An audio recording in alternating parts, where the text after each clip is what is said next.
All right, hi everybody. We're going to get started here because we're going to punch through a couple of agenda items before everyone else is here. So first we're going to do a call to roll. Can you do roll call for me? Do you mind just like marking off a sheet for me? Thanks. All right. Okay. Alex is Vicky. No, I'll yell them out. Just mark them down if you want. Yeah. Oh, I see. Patrice Berlin. Yeah. Brian Carroll. Here. Claire is excused. Alex is Bicky. Yes, here. Lisa Krajian. Here. Patrick Lewis is here. Heidi McKay. Here. Janine. Here. Richard Niederberg. Yes. Eric Preven. Here. Craig Radow. Here. Keith Schwallenberg. Here. Rob Schiller should be here momentarily. Andrew Sussman. Here. Richard Welsh. Yes. Denise Welving also should apparently be here momentarily. She said she's not going to make it per the email. Is that what she said? She seems will that not way. be here? And you're Okay. very late. So Denise is absent. You get that? Understood. Yep. Okay. Approval of October minutes. I think we actually have a... Okay, we have a public comment on this. Richard Adams, we're going to keep it to 1 minute. And I will... What's that?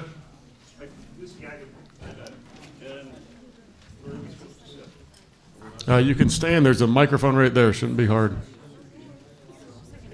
A break with tradition is always a break with tradition. This is approval of minutes? Yes? No? I'm not speaking back to you. It's your 1 minute, and it's ticking. Okay, well, technically it's not, so bite me.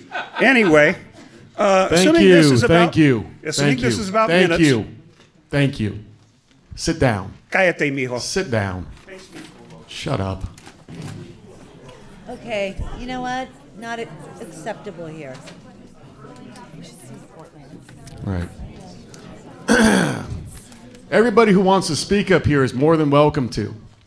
Anyone who gets vulgar out of line, you're going to be shut down, and after one warning, you're going to be asked to leave. I hope that everyone can understand that. Was that his warning? That's his warning, and that's also the update by the president, and that's also welcome to Mr. Rob Schiller. Hi, bud. Professor, please. Okay, so we're going to move right on to public comments. Let's start with Jan Moore. Jan Moore? Jan. Okay. Can you start the...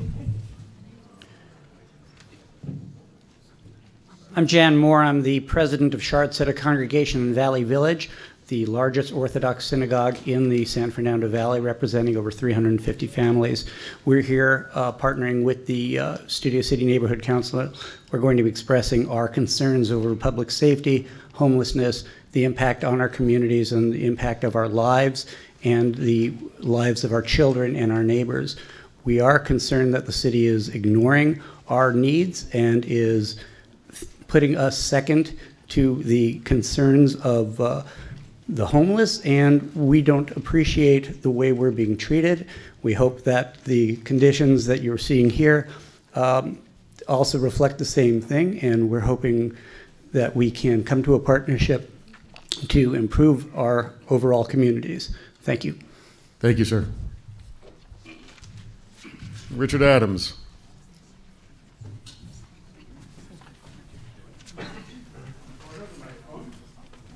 There's a microphone right there, bud. These are for you since you're vice president, and there's some TP for your bunghole.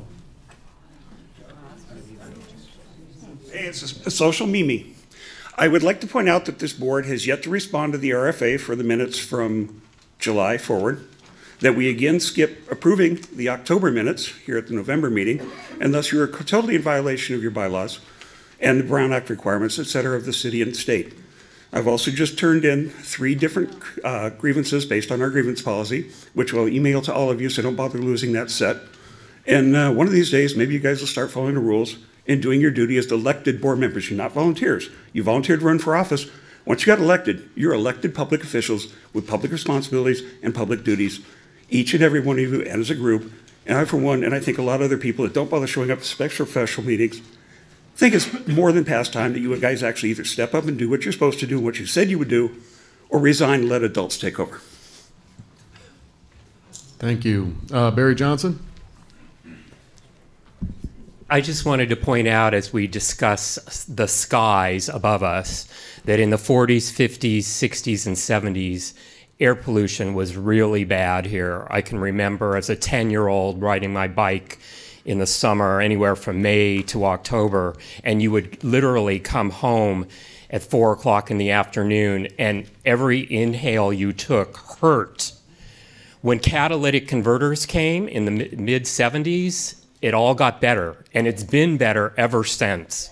So all this talk about terrible pollution, yeah, it's not good, but it's 100 times better than it was back in the 40s, 50s, 60s, and way into the 70s. So let's just all remember that. And, you know, I've never had that since the catalytic converters came about. I've never experienced the hurt when I inhale since the mid-70s. So please keep that in mind as we discuss the skies. Thank you, Barry. Elias? There you go, sir. The P silent just to confuse and confound. Elias Flaster. There you go. There you go. So my name's Elias Flaster, and I'm a member of the Valley Village community. I'm also an attorney in the area. And I'm very concerned over the effect of the policy that the city and the neighborhood councils have taken in regards to not homeless people per se, but the crime and the health issues that are associated with a total lack of participation on the part of the public entities to help us retain not just the flavor, but just the basic living conditions. I mean, as an Orthodox Jew, there are days that we don't drive in a car, we walk. So we're exposed more than many people, other than many people that exercise or whatever, but our whole community is on foot, and we face people out of control, people yelling and screaming they're going to kill somebody, and every time we call the police, I called the police because somebody was threatening to kill somebody outside my home, no response. And while it's a heartbreaking condition with the homeless people, it can't be allowed to ruin and destroy the neighborhoods. Thank you, sir.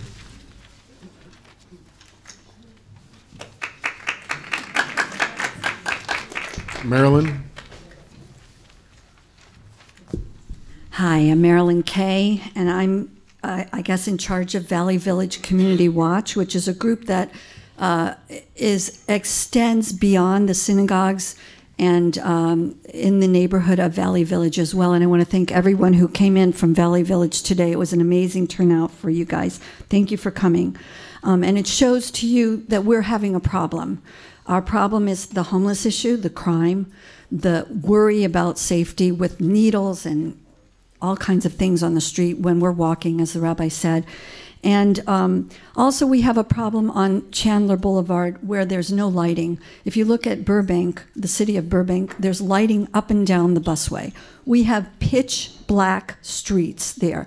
And because the homeless live down in the wash, they come up on Chandler, they ride bikes with lights on their bikes, they circle houses, they circle the area, they scare us, and it is very dangerous. And it's not just dangerous for us, it's dangerous for all of our children. There are hundreds and hundreds of children in our community throughout Valley Village, and not just the Jewish community. I represent everybody. And we have families here who've been here for more than 30, 40 years, some of them. Marilyn, I know that's your time. I know that you want to speak Yes. for when Krekorian's here and everything, Okay. so That's my story. we'll take that one for now. Thank you very much. Okay, that's all I have for public comments. Is that correct? Does anyone think that they've been passed over? Okay. Officer Smith, would you mind?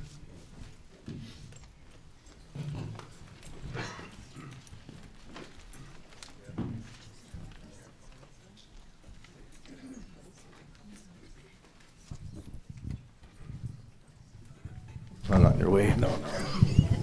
Hello, everyone. My name is Officer Smith, or people joining us from Valley Village. Thanks for coming.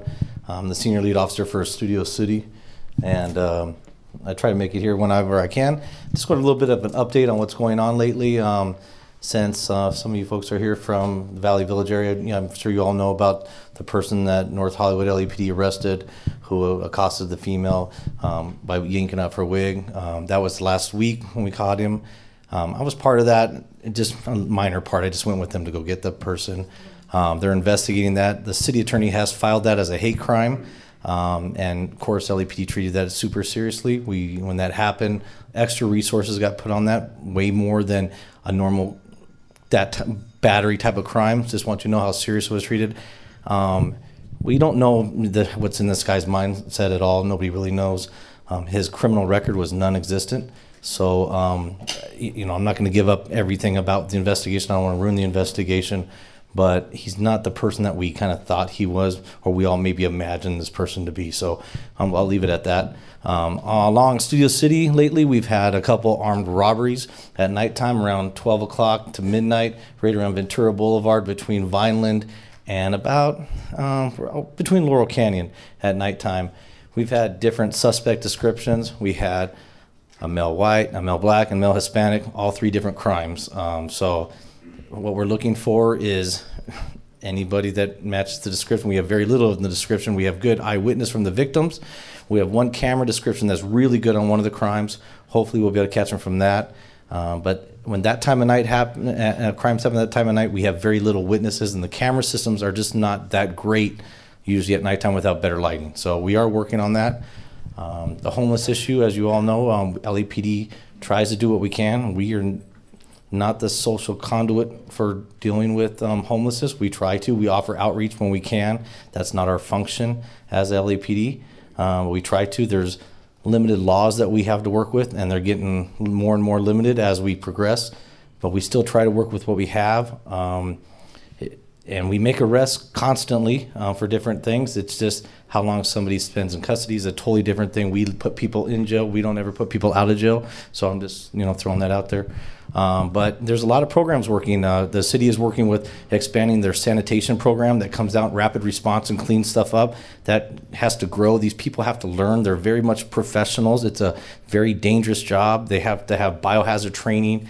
A lot of them put on these full suits to dispose of the worst things you can imagine when you open up a can of whatever. That is what they're dealing with here. And so it's hard to get those people trained up to get them out there to deal with these things. So we work hand in hand with them. There's postings for camps. People are given multiple things for the outreach, and then cleanups occur eventually. So, but we don't, LAPD doesn't do any cleanup. We don't physically remove anybody's property. That's not what we do. That's not our function. Sanitation does that, or if it's in the parks do that. If it's on Caltrans property, Caltrans does that. So we never, LAPD doesn't get rid of anybody's stuff. So just so you all know. So that's it. And if anybody had any real quick question, and do we have time for one question? Oh. Yep. Yes, ma'am. I have a couple of questions. First of all, I've talked to a number of officers, and they've talked to me about. Can you use the microphone? Sorry. I've spoken to a number of officers, and they've talked to me about the problem with the homeless situation.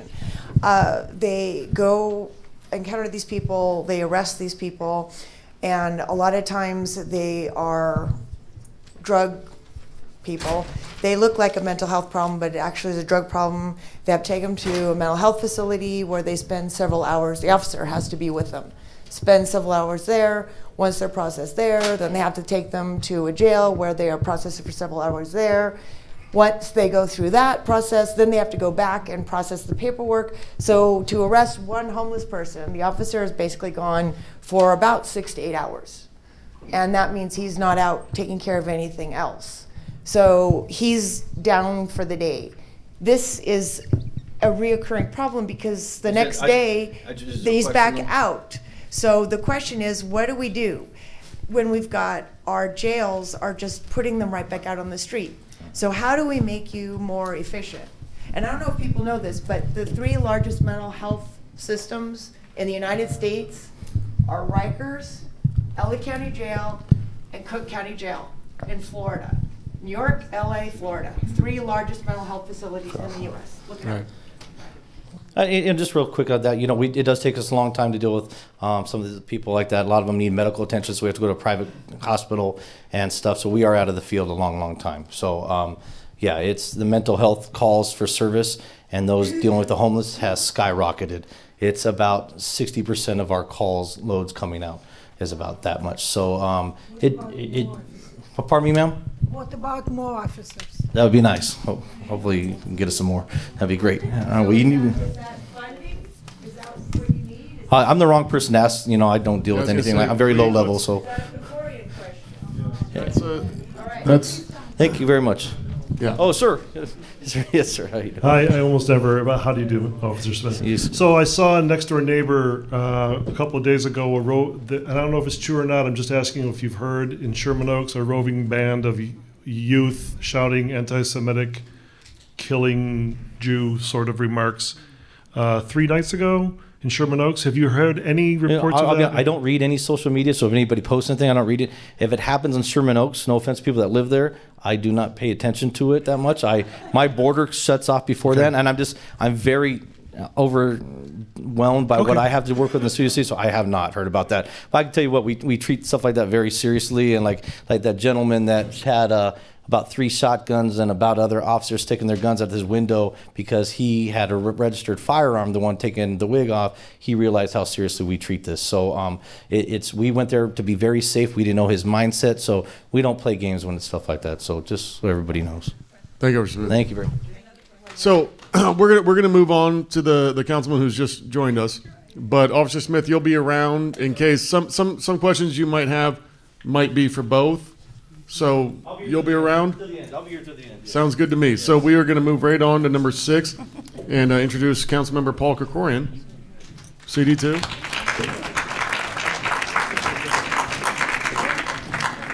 Yeah, make sure that one, I think that's... Yeah. Oh, well, yeah, it's live. Eric, you mind if I join you? Okay, good. Good evening, everybody, and thanks for having me. First, let me say at the outset, thank you to all the neighborhood council board members for the work that you do, and for those of you who are, first timers at a neighborhood council meeting.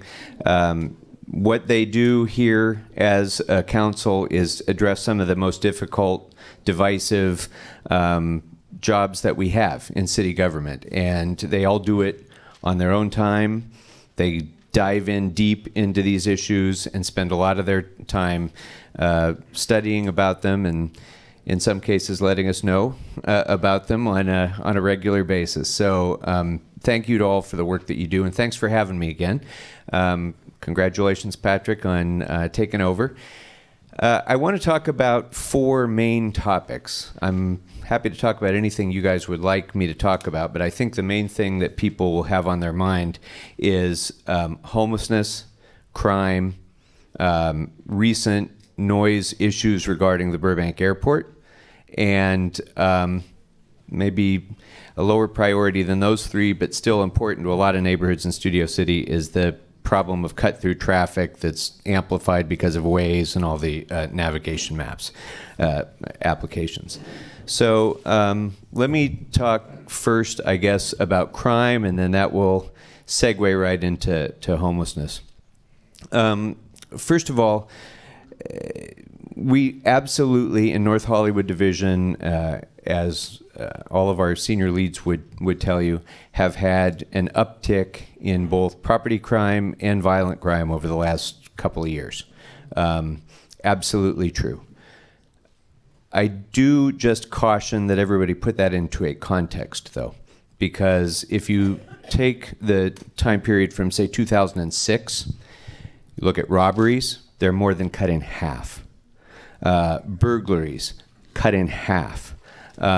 Murders, way down. All violent crime, way down since that period. Now, they're ramping back up, but that, compared to where we were 10 or 12 years ago, is still historically low. So, and I think the men and women of the Los Angeles Police Department deserve tremendous credit for that, given the fact that the size of the department has remained the same throughout that. We've always stayed at that 10,000 officer level. They've had to do a lot with limited resources.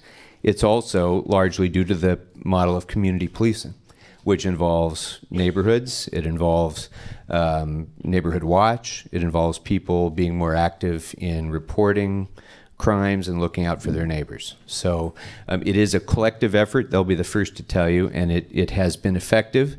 But the truth is, we have an uptick that we have to deal with. And so when Chief Beck announced that he was retiring and we were considering the new candidates for chief, I had really 3 main areas that I wanted to talk to the new chief candidates about before they would gain my support.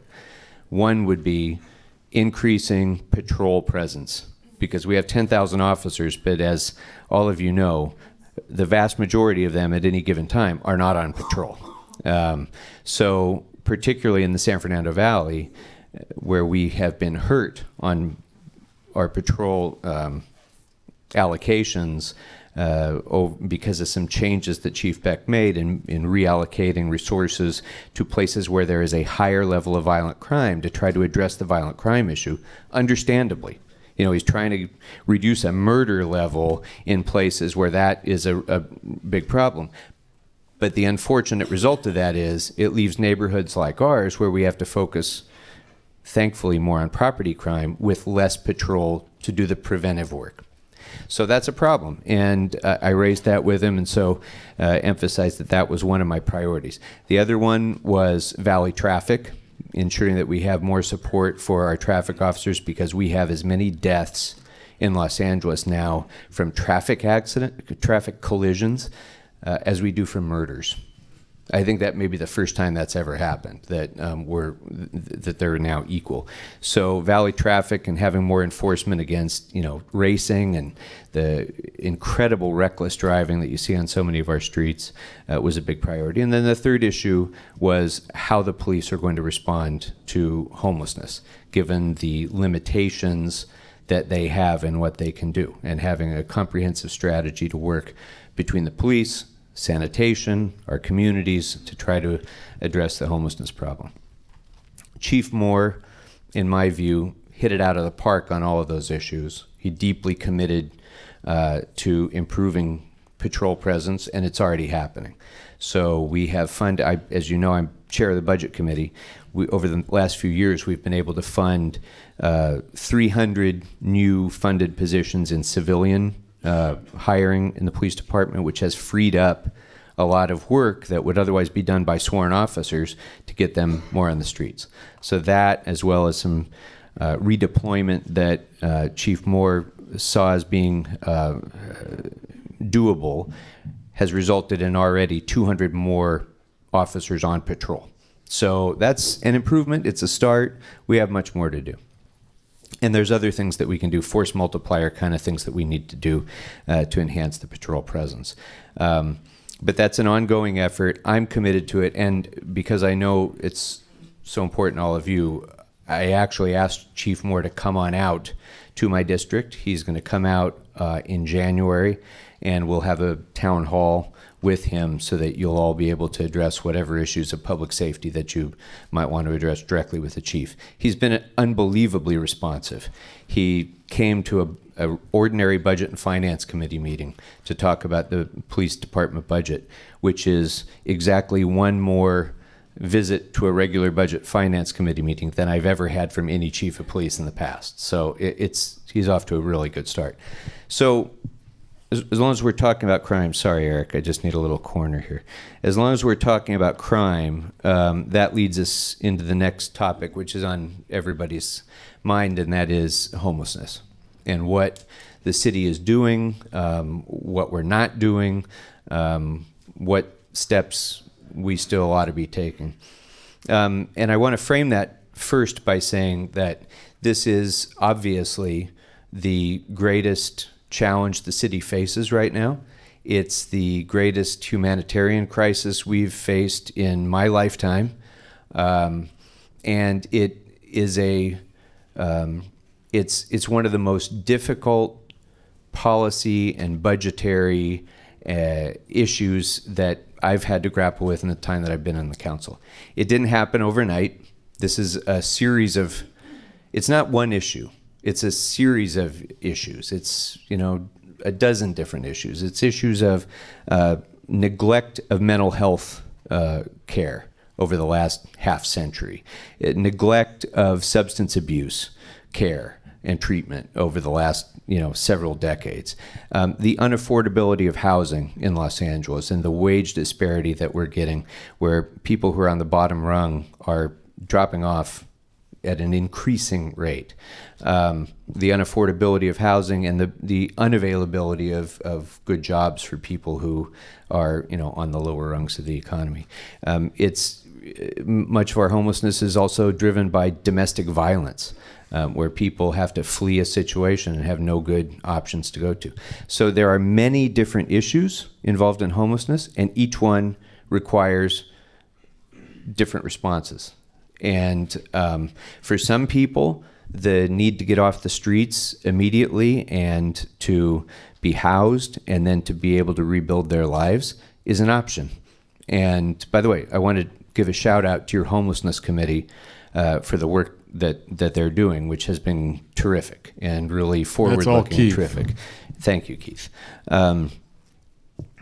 For folks like that, getting shelter and getting off the streets for a few months might be what they need to get back, into life. On the other hand, there are people who are the more chronically homeless, who are severely mentally ill, who are substance abusers, who, shelter is not going to be a solution. It's just not. They're going to be shelter resistant. Many women who've been victimized by domestic violence won't go to a shelter because they're vulnerable and exposed in a shelter. Shelters are horrible places, most of the times for people who are living there.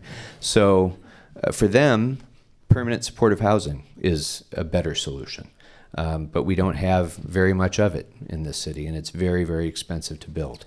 So, and then we have folks who are not quite living under bridges, but they're living in their vehicles. And that runs the gamut as well, from people who have lost everything that they own but their car, and so now it's a mom and her kids living in the car. That's on one end of the spectrum. And then you go to the other end of the spectrum and you have people who are, maybe not such good members of society, people who are trying to conceal themselves from law enforcement and, go on the lam, and the way they do that is by living in their RV. And it's very difficult to write policy that deals with those very disparate situations. To make one, to have a humane approach for one, and then have the stick approach for the other, and have a policy that allows you to do that constitutionally is really difficult. And honestly, we haven't done a very good job of it.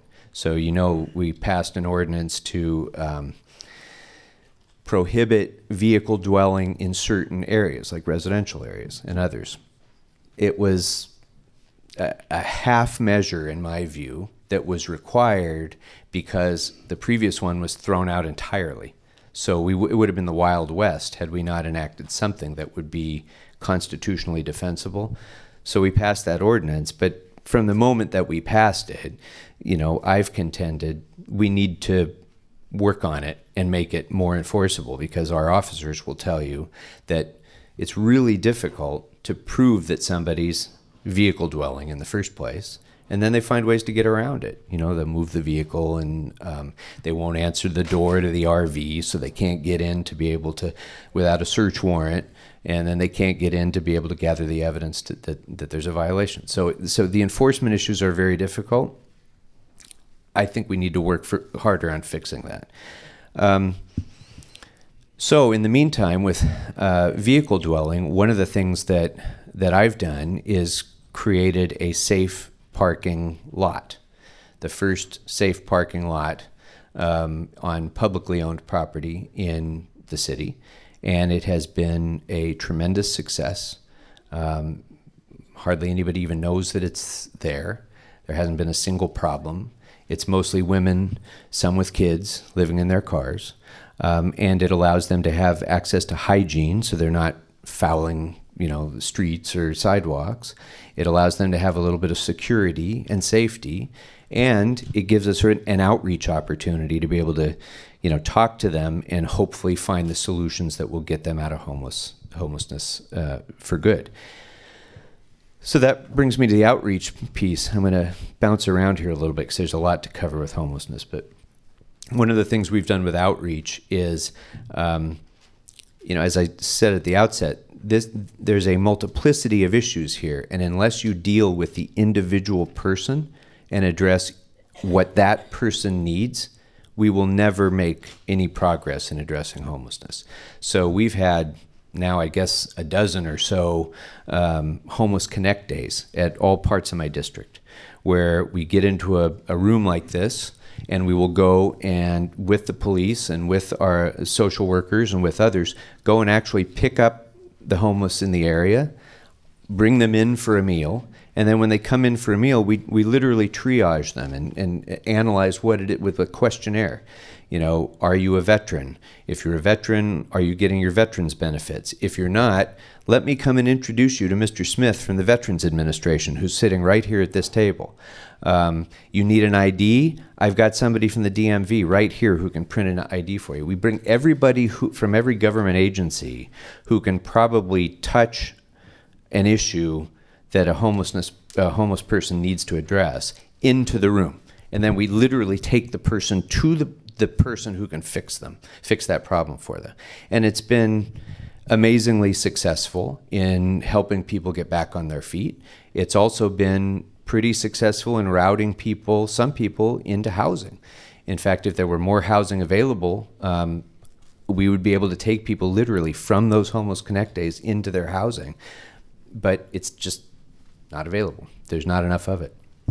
So that's been a great success, and it's become a model for what the county and other council members are now doing across the San Fernando Valley on a monthly basis. We're just doing it regularly now in every place where there's concentration of homeless population. And then there's the cleanup need as well, because for all the longer term solutions of getting people housed and addressing their the root causes of their homelessness, there's also the neighborhood impacts that we have to address at the same time. And I treat them as equally important. So one of the problems we've had with cleanups that I found when I sat down with the general manager of sanitation is we have cleanup teams that are designated to the valley, but I kid you not, and sometimes, this stuff sounds so ridiculous when you say it, they are deployed from downtown. They do all their work in the valley, they're assigned to the valley, but they show up for work downtown, and then they get in their cars and they drive to the valley, which means we lose an hour each way just in driving time. So I said, can you please redeploy them to the valley, which they're going to do starting in January. So our teams will be designated here, and then we're going to have increased teams beginning in January as well to do both clean streets and rapid response with our HOPE teams. There's two different aspects of that. When you want to do a complete homeless cleanup, you have to give notice to them. It's constitutionally required. We give them notice and so on. We have to bring a whole team in that includes people who are experts on hazardous waste, the police, sanitation comes in, the whole operation comes in. We give them notice. If they don't get out, we can take their stuff then. If they do move, they take their stuff with them, and we clean the sidewalks and clean up the residue, and then they're probably going to be moving back, a week later or so. So the more permanent, better solution to me, that's fine. There's a place for those sorts of cleanups. But a better solution, which we're focusing on, is more of a rapid response with our HOPE team officers, where they show up, they encounter an encampment of a few tents. They can enforce the law right then and there with getting rid of bulky items, which are prohibited. Like, you can't have a couch out on the street, whether you're homeless or not. So they can enforce that. If they're occupying their tents on the sidewalks during daytime in violation of our ordinance, they can enforce that.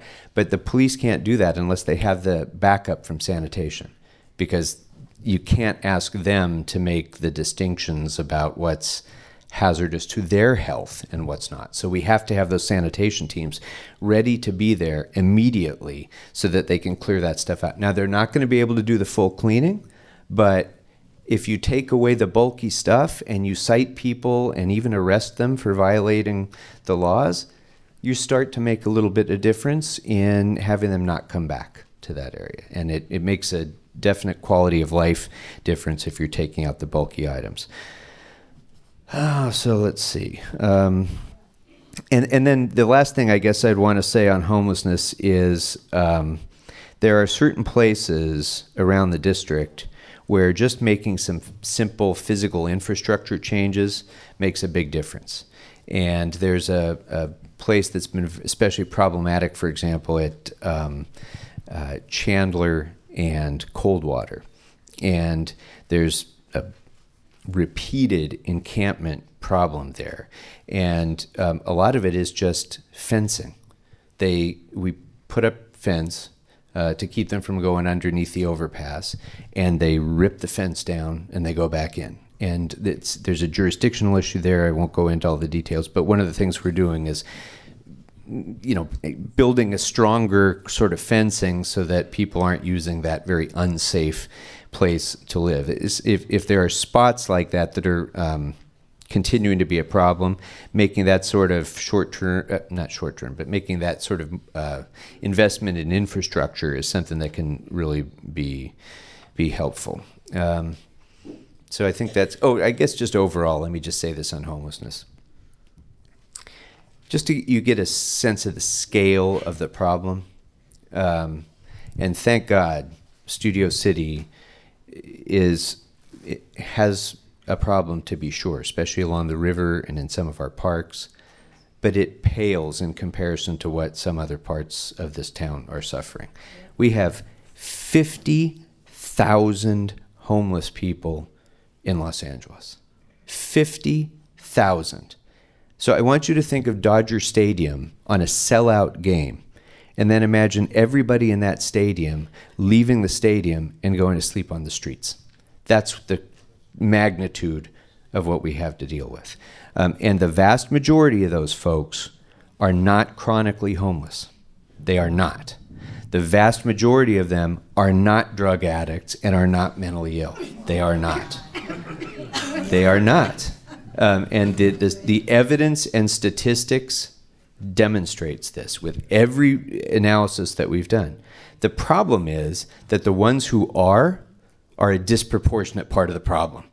So it doesn't take too many people who are mentally ill living on your streets to ruin your quality of life in your neighborhood. It doesn't take 50,000, it doesn't take 10,000. It takes a few hundred people who are, creating the biggest part of the problem. So we have to address the majority of that population and try to solve their problems in a humane way, while at the same time addressing the problem people with whatever we need to do to make sure that they're not destroying neighborhoods and quality of life. So that's kind of what's going on in a nutshell. We've made unprecedented budget appropriations for homelessness this year. Unprecedented. We have another $85 million that we've been granted by the state, which is coming in. So that's hopefully going to make a big difference as well. And one last thing on this before anybody even asks. So Officer Smith was talking about social media. Let me just talk about social media for a minute, because there was some utter nonsense going around on social media about Valley Village and Studio City.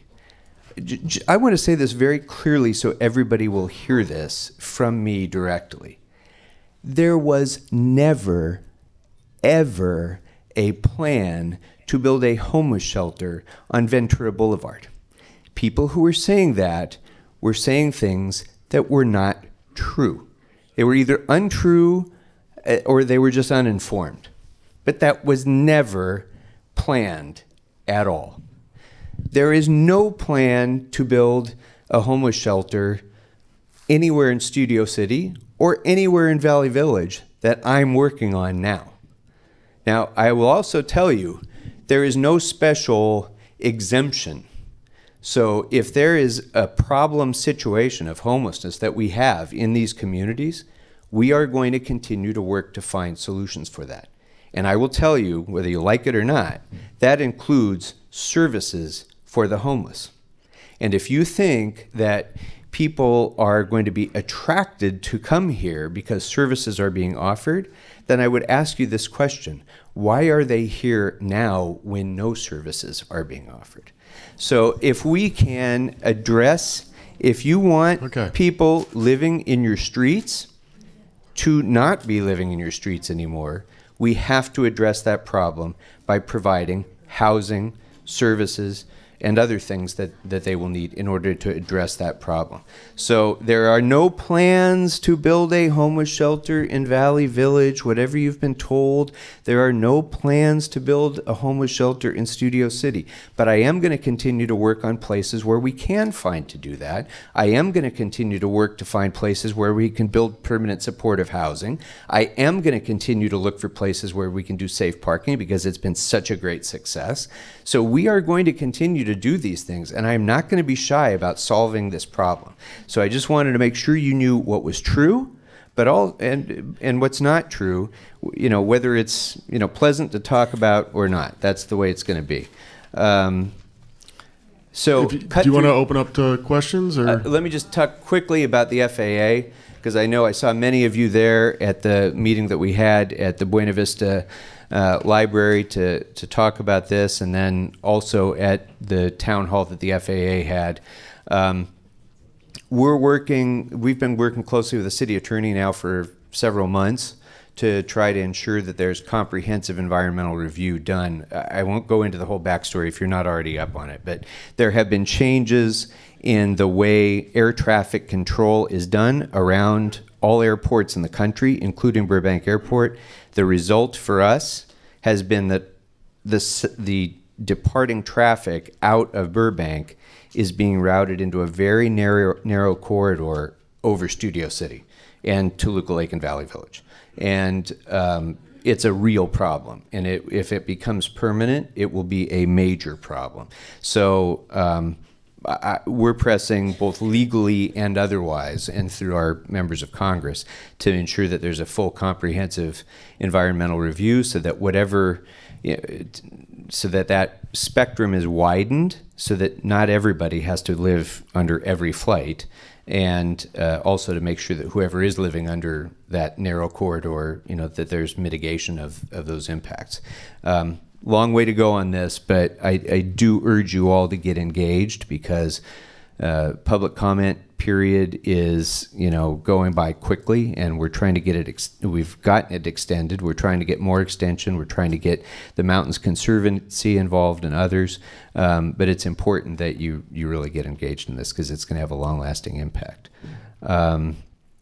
I can talk about ways now or another time. I'm sure someone's going to have a question about it, so why don't we just, if that's okay with you? Hold on, Heidi, we'll definitely. Well, just on the Burbank, there's flyers on the back table with the information on it, and today the Mountains Conservancy did support. Oh, good. Thank you. That's good news.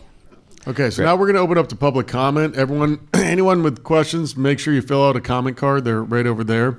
We're going to keep them to 1 minute. If you have a response to them, we'll try to keep this moving quickly if that's okay with everyone. So let's start with Mr. Fred Newman. Fred? Go there. And everyone who wants to speak can come right up to the middle here. Yep. So after that, we'll go to Amber Schaefer. You're on deck. Okay, I have 1 minute, right? Yes, sir. Okay. So your comment about homeless people, most of them being just down and out on luck, that study that was done, they were given the forms themselves to fill out, so everybody can draw their own conclusions how they answered that. So I have two questions I wanted to ask you. One is, what's your stand on the ordinance that allows people to go into a store and steal up to $950 worth of materials, and then if they're ever put in front of the police, which is unlikely, they get a citation and off they go. The other is, what is your stand on ordinances that allow homeless people to live in the streets from 9 p.m. to 6 a.m., I think it is, go to the bathroom there, camp there, whatever. It's the same all over the city. We see it here, we see it everywhere. So the first one is not an ordinance, it's state law. It has to do with the reorganization of what they used to call wobblers. A wobbler is under the penal code, when something can be prosecuted either as a misdemeanor or a felony. The state legislature made the decision to convert a lot of those into misdemeanors, which means that it helps the state reduce its prison population. But the result for us is that it means that our officers, it means our officers are left pretty much powerless to deal with a lot of what we would consider fairly significant crime, but which under state law now is just kind of considered a minor offense. And here's the problem with it. It's not, I mean, it's bad enough the losses that the store suffers, okay? That's bad enough. But the problem is it creates this atmosphere of lawlessness, number one. And number two, it causes us to miss an opportunity to divert someone from that life. Because sometimes people need the incentive of the hammer to get their life straightened up. If they're using drugs, they're not usually going to wake up one day and say, you know, today's the day I'm going to quit using heroin. That doesn't usually happen. It usually happens because you tell them, here's the deal. You're going to prison unless you go into a drug treatment program. And we've essentially lost a lot of the ability to do that now because of changes in the state law. I think, honestly, we talked about these crime upticks. I think that's a big part of the reason. Because the people who commit crimes for a living know what they can do and pretty much escape any realistic threat of punishment. So, you know, it's a bad thing. It's a bad thing for our officers. I mean, you know, when they arrest somebody for a misdemeanor crime and they take that person down and they get them booked and they make their case and they take him, the guy goes down to county jail, which is so severely overcrowded that basically if you're sentenced to, you know, how soon are you out if you get a 6-month sentence? A week? 240 days or less sentence, you do 1 day. No. So, yeah. Yeah. So what does that tell our officers? You know, yeah.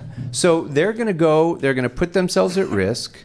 They're going to go through all of the expense and cost of taking somebody in, prosecuting them, all of this, and then, you know, they're out back in the neighborhood sometimes same day, sometimes in a few days. Could you please answer the second question also? So, one about living in the street. So, well, yeah. So, it's a great question, and it's the result of our being successfully sued by civil rights activists for the homeless on a number of occasions, and we've lost these cases. And we're right now trying to work out, I don't know, there's a settlement proposal in another case that deals somewhat with those issues, and many of us are taking the position that you can't just abandon your control over your sidewalks all day long. You can't. You have to have some ability. You have to give our officers, you know, some ability to enforce. I'll give you an example, one that I think of a lot. If I'm carrying a briefcase and I'm walking past the federal court building and I leave my briefcase on the sidewalk and I walk away, how long will it be before the bomb squad is there and before, you know, they're slamming me against a wall someplace?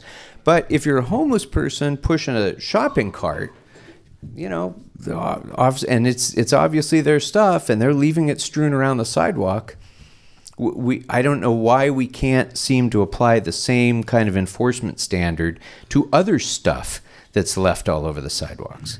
But it's been in large measure driven by the constitutional protections that people have.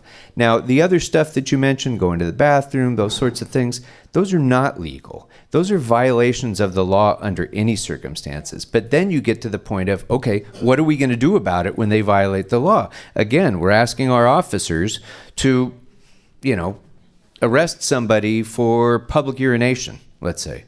They can do that. And, you know, what's the result going to be? You know, maybe the guy gets a meal out of it, you know, when he's waiting over in booking or something. But so there are practical aggravations of all of this that the police department faces, that we face. And I wish I had a better answer for you to how to deal with that, but the only good answer I can think of is we have to reduce the number of people who are doing that by finding a more appropriate place for them to live. If they're not capable of living on their own, then we got to have permanent supportive housing to get them into. So, if they need mental health care, we got to hook them up with mental health care. But we got to it's not sustainable for them, and it's not sustainable for neighborhoods and communities to continue to allow what's going on now. It's just not. Why doesn't the city go to higher courts? Well, hold on. I think, yeah, guys, everyone in here has questions to ask, and the councilman can't stay here forever.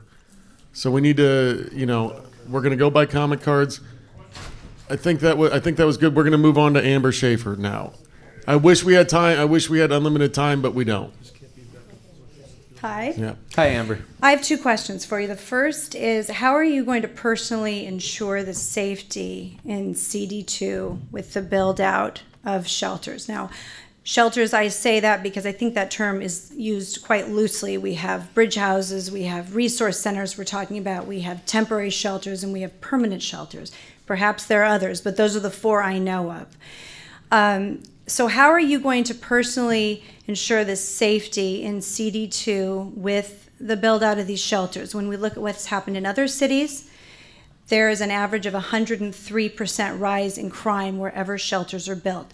That's my first question. My second question is, if this were a true emergency, we have 60,000 people living on the streets. If this was a tsunami or a hurricane and there were 60,000 people displaced, we would find existing locations, existing infrastructure to put them in. There are empty hospitals in downtown. There are places in industrial areas that are larger that are sitting empty. Why are we not looking at those? Those are my two questions. You point them to me, and I will check them out, because I haven't been able to find them. There's a Montgomery ward that's been sitting empty down in Panorama City for years. It's under development. It's already under development. I asked the question about warehouses. Yeah. We've got, in North Hollywood, I've got a whole industrial area that includes a lot of warehouses. So I did the, back of the envelope math and thought I could house a lot of people in one of those warehouses for a lot less than, building permanent supportive housing or something. Except that almost all of those warehouses are either housing illegal cannabis grows, or because of those, the rent or price of them has gone up so high that we can't acquire them. So my staff and I are looking on not a weekly, on a daily basis for the options that we have.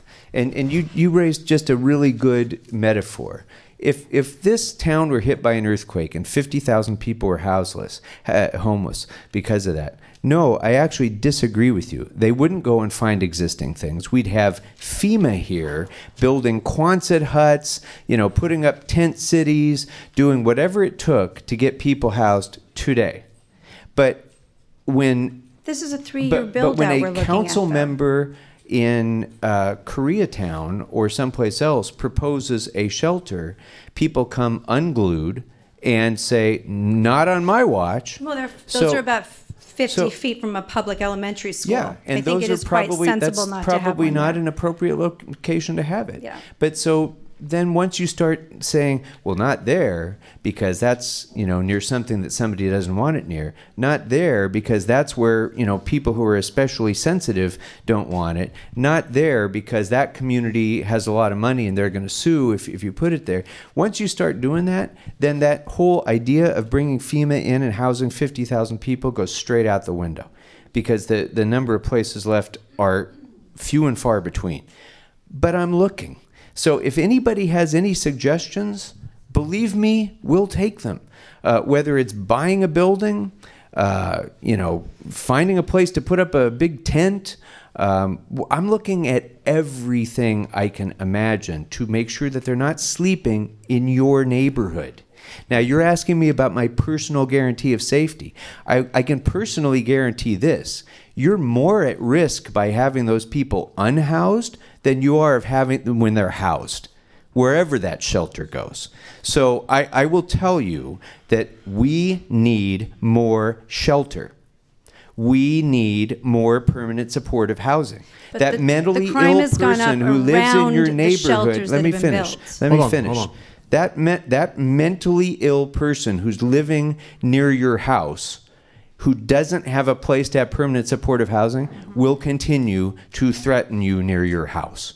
Until we remedy that problem, I'm sorry, there's no magic solution to make them disappear. They have to have a place to go. They have to have shelter when it's shelter appropriate. They have to have permanent supportive housing when it's not appropriate. I think that's mental health. Great question. Sure. Mental health. Yeah, there should be a lot more mental health care. There should. Sorry, Patrick. No, There no, should- but yeah. But it's related. Let me Go just with me. shift Yep. right into that. There should be a lot more mental health care. There should have been 50 years ago when we started closing mental hospitals throughout this state because we didn't want to spend the money. Now we're paying the price for those decisions that were made then. But let me tell you something else too about mental health. I can tell you almost to a person that the Studio City homeless population that are clearly, severely schizophrenic. I mean, I think, my whole staff knows them. Probably you know them. You can recognize, you say, oh, that's the guy who's, over at the park. That's the guy that's always walking down Laurel Canyon. So we know who those people are, and there's not a damn thing we can do about it because they're not an immediate threat to themselves or others. They can be howling at the wind all day long. They can, not bathe for 2 years. They can, have a puppet in their hand and be talking to the crowd.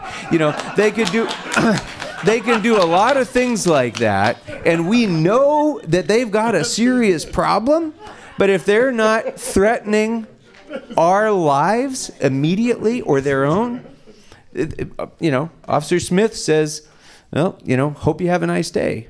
And that is shameful for our society. So fortunately, maybe it's not even fortunate yet. It's hopeful. Supervisor Barger had a proposal, which I supported her on, to change what's called 5150. It's the state law that limits their ability to do anything about people with mental illness other than give a 72-hour hold if you are an immediate danger to yourself or others. That's it. That's the extent of what they can do.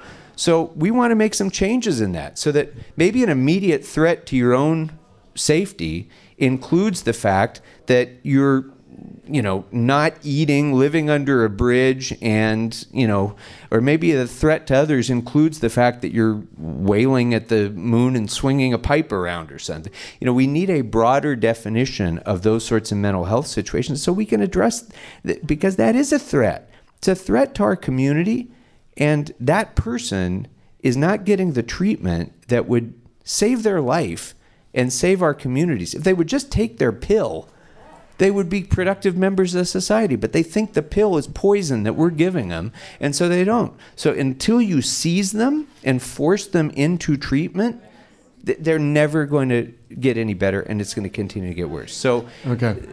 Thank you. We're going to move on. William R. Gort. William R. Gort. No, wait a minute. What? No, What? you're Wayne. We know you. Well, yes, I'm William R. Goat, Billy Goat. So, my question is quite simple. When are you going to repave Radford Avenue? Every time Mr. Spindler drives me to these meetings, we feel like we're in Beirut. We need to immediately, on behalf of KCBS and Available, and get this road immediately paved. We've been asking you for 3 years now. I don't even drive a car. So, can we get it paved this week, finally? Because the studio is having a lot of damage to their trucks because of Radford being in such poor condition. Thank you, Mayor. Okay, thank you. You're good on that. Sharona. Sharona? That's not a nickname for something, is it? It's just Sharona? Okay, and then on deck we're going to have Warren Schumer. Warren, you're on deck. Oh, that was my... I'm Sharona. Yeah, Sharona, you're up right now. So Warren Schumer, you're up next. Okay, I wrote Sharona, my, after you. I wrote my question there. Pass it on the mic. Okay. Oh, would you like me to just read your question for you? I mean, I could also do it. That's fine. Go for it. I didn't realize I was supposed to. As I drive just a couple exits on the freeway, I get into Burbank, and it's pretty clean. What's their secret? Honest, I don't know. Yeah. Well, thank you. I mean, there's. I thought of it because you were discussing the airport, so I figured Yeah. you probably know what's going on there. It's a great question, and I'll tell you that it's a couple of things. Number one, they don't have the judicial microscope that the Los Angeles Police Department has. Because they're small potatoes, and plaintiffs' lawyers who represent the homeless population and file civil rights lawsuits don't go after the small cities. They go after the big dog that will pay massive amounts of legal fees and so on because of these cases. That's just the sad truth. So they are not under the same kind of constraint. I mean, they would be if they got sued, but I think, I don't know this, but my guess is that law enforcement in some of the other cities probably feels enabled to move people along in a way that might be more aggressive than would withstand scrutiny if they were under the same microscope we're in. That's the subtlest way I can think to say it. It's not, and then the other thing is we have a tremendous, that's, the other part of it is on the more economic side, we really do have an unprecedented unaffordability challenge in Los Angeles. I know my taxes are very high.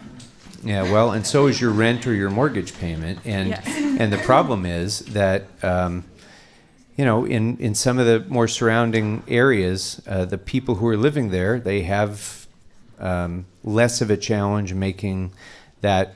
They have more of a support system. Here, people, if they fall off that bottom rung, they've got no place to go. So Burbank does, I don't know what they're doing right now. I know they have a winter shelter. I don't know if they have a 12-month shelter, but I do know they've had a winter shelter Burbank? for years in Burbank. Yeah, I've been to it. I've volunteered there. It seems to work okay, but I think it's only in the inclement weather months. So A couple days a year. I wish I had a clear answer. I haven't. So- I don't know. With that being said, as far as taking people off the streets, obviously we don't want to do this violently, but if you have people with mental health issues and drug abuse, I don't think you can say we're going to build a shelter and force them to go there. No.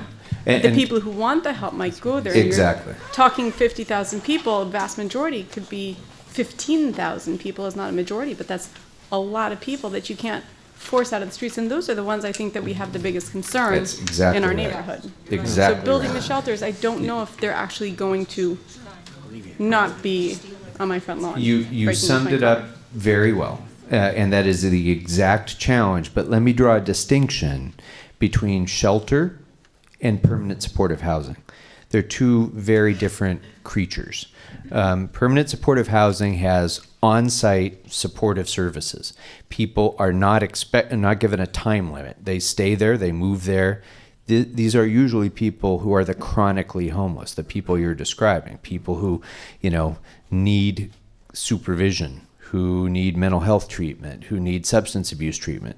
Those are the folks that are going to go into permanent supportive housing. And frankly, they're probably always going to be there, unless there's some development where they can help to get out of that cycle through the services that they're provided, and some will, then they can cycle into more sustainable housing.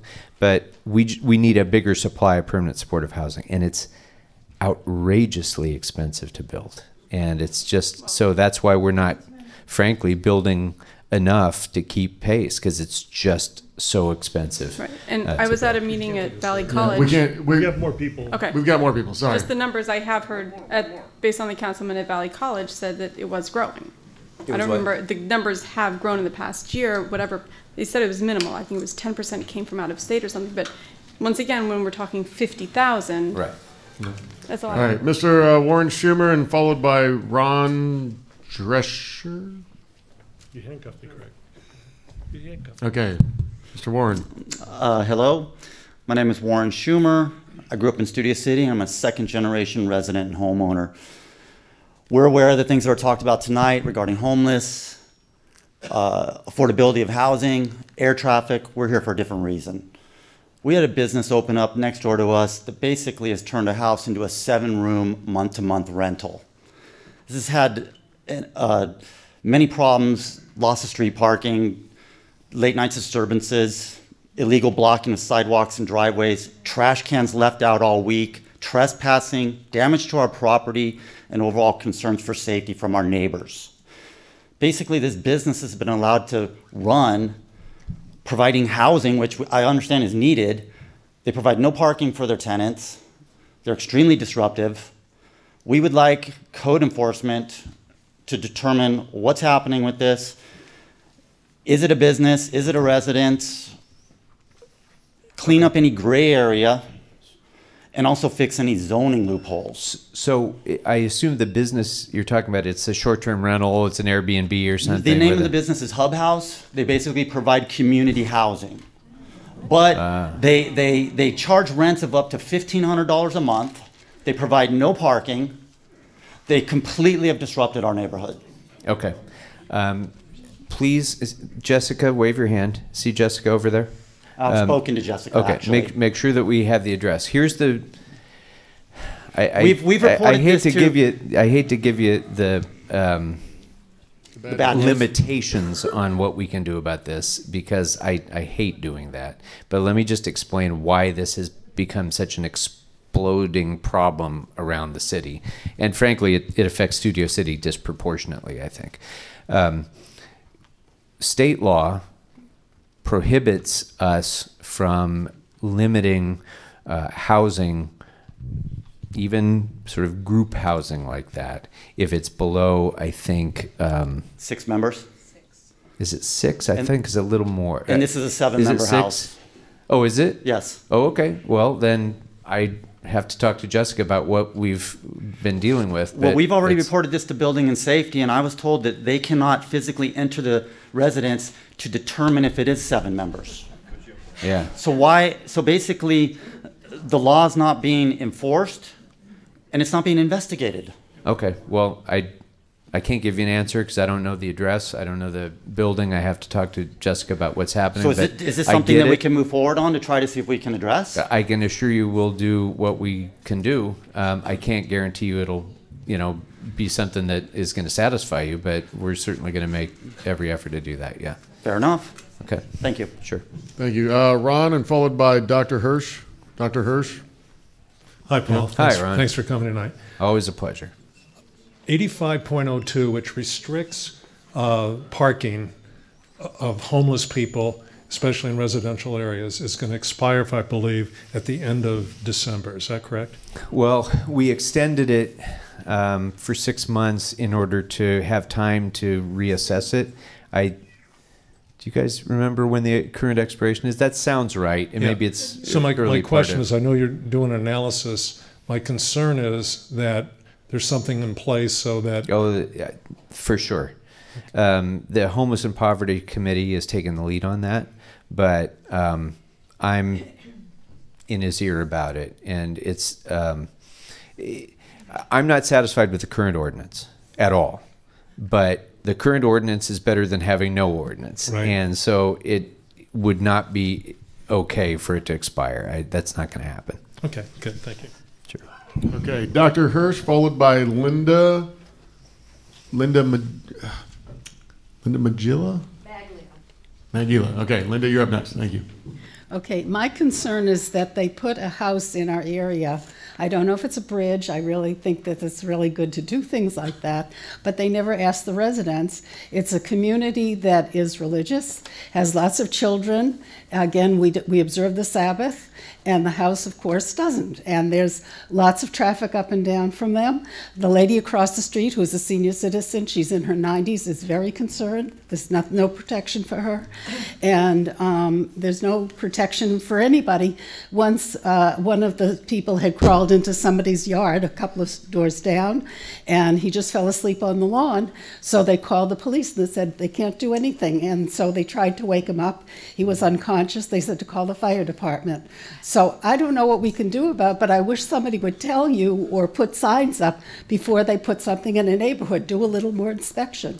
So this is another situation like Right, what the other, I the was gentleman gonna spoke follow about that is a sober living. Well, it has the same effect, because I mean the short version of this is under state law they don't allow us to draw a distinction between a family of 8 people, or let's say 6 people, a family of 2 parents and 4 kids, and 6 people who just choose to live together. And if those 6 people who are choosing to live together happen to be getting substance abuse treatment, it's treated the exact same way by the state. And it's extremely frustrating because it's completely inconsistent with the nature of what we all think of as a single family neighborhood. So our role in this, the only role we're left with, is not the regulation of allowing the business to exist or not, because that we cannot do. But what we can do is deal with adverse impacts of it. So if you have people, you know, if there are nuisance aspects to it, we can deal with the nuisance. So if there are things that truly are things that are violations of, you know, city law or whatever, creating a nuisance, late night noise, you know, those sorts of things, those things we can deal with. But you're kind of dealing with the symptom and not the underlying problem. But these are businesses. Aren't there business law? Are businesses allowed to go into a single family home, conduct their business, and impose an entire... Hey, hold on. We got people with comment cards that we're going to get to first. In this particular case, because of the state restrictions, yeah, they don't let us distinguish between the 6 people who are paying to live together and 6 people who are living as a family and people who are, you know, 3 people in a family who are, you know, have 3 people who are roommates. They don't draw that distinction. Thank you. So now we're going to have Linda and then Kathy Boyd. Kathy Boyd, you're on deck. As crime has risen in the past 3 years, I have had to call 911 for emergencies. On every occasion, I'm on hold. It's daytime, middle of the week, and it's on hold. You get goes right to a recording. 3 weeks ago, I tried the non-emergency, North Hollywood. I was on hold for 12 minutes, and I said, you know what? There's people breaking and entering into a abandoned building. I'm going to call 911. I was on hold for 7 minutes. 7 minutes is unacceptable. How can you hire more dispatch operators? Because that's not a complex situation like the homeless. How can you hire more people? You hit it on the head. I agree completely. We already have. We need to do a lot more. Let me just put it into a budgetary context for you. But as I mentioned at the outset, we've added 300 additional civilian employees to the department. We need to do more with they're called PSRs, the people who answer the 911 calls. We need to do more of that. But just to put it into a budgetary context, you all pay about $1.7 billion a year for the Los Angeles Police Department. It takes up about half of the entirety of the discretionary spending that we have in the city. So we're already devoting, you know, a massive amount of resources to the police department. We're just now at a point, and by the way, throughout the worst of the budget you remember about 10 years ago when the financial world collapsed, the city was facing a deficit of almost $1 billion. That's how, we were facing imminent bankruptcy, according to Mayor Reardon. We turned that around. We've balanced the budget. We've, built up a reserve. So we've, mostly fixed that problem, but it's really taken this long to get to a point where we're starting to restore those services. First priority for me was the fire department, because you're talking about response time. Ambulance response time was not what it needed to be. So the first priority for me was to start hiring firefighters back up. We've done that. But the thing is, if you're on hold for 10 minutes with 911, you're not getting the fire department. I'm getting there. So the first thing was the firefighters. That was the biggest priority. Then we were doing civilian hiring, including PSRs and the PD. And that, public safety comes before all the other things. I want to do more for things like, services in the park and tree trimming and other things, but those public service oriented things are absolutely the first priority. And each year we're trying to do a little bit more, but you have to operate within the constraints of what the taxpayers give us. Okay. No, hold on. We're going to move on. Sorry. No offense, but we got to move on to someone else who has a question. Shoot, who was up next? Yes. Oh, I'm having a problem now with the density bonus of the new apartments. Okay. I've gone over there to apply for an apartment. They said, we don't have them. So they're just blatantly lying to the public. Oh, it's everywhere. In North Hollywood. Kevin, what's the question? All the new apartments coming up. They have 2 or 3 apartments there for a density bonus. And I've gone over there, 5645 Farmdale.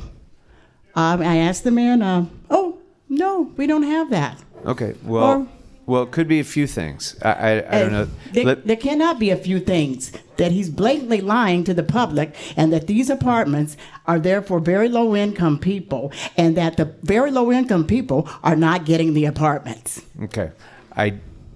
I don't know about that particular building. Let me just explain what that situation is. So what she's referring to, the density bonus, is that some new buildings, if they agree to set aside a certain number of their units for either low income, very low income, or whatever, it depends, they will be allowed to build more units than they normally would under the zoning code, or go a little bit higher, or this is required by state law. So in theory, that may make sense. Where it doesn't make sense is when the developer tears down a building that's already rent controlled and they replace it with a building that maybe is bigger than the previous one but has fewer affordable units, and they get their density bonus to do that. If someone is not complying with their affordability covenant, yes. The housing department. Let me finish. So that's a violation of the law. And okay, so, what can you do with it? What can you do about getting their licenses taken away? Well, I think that's what I want. You need to report this to the housing department. I've reported it. You can work with my office to do that. That's number one. Yes, I called your office. Number two, I don't know what they told you, whether they're doing it or not. It could be that they're just occupied. They're not occupied. We don't need to get into a back and forth, ma'am. But if there's discrimination involved, that's another course of action. So there's a number of courses of action to provide the legal remedy for that, and we can walk you through that. But I have no idea. I'm not standing here to defend the building owner because I have no idea what the circumstances are that you're describing. In the city of Los Angeles, I have the controller report. They just said none of the apartments were rented to the correct people. Yeah, no, it didn't. Okay, but yes, I have. But she can. Jessica, you'll make sure that she gets Jessica's email. She'll look up the exact address you're talking about, and she will absolutely make sure. Right, Jessica? Yeah. And another question: where did they get the waiting list? We don't have a whole lot longer, so we need to get him moving. Sorry. That's an important one, the waiting list. Yeah, where's the waiting? Where did they get this waiting list that comes from? So the best place to start with that is the housing department. Here, Jessica, right behind you can help you. Okay, Kirk Fogg, we've just got time for a couple more. I'm sorry, everybody. This is, what's that? Kirk Fogg? And then we'll have Jan Moore, and then we need to hear a couple of board comments, and then unfortunately I think we have to get the councilman on his way.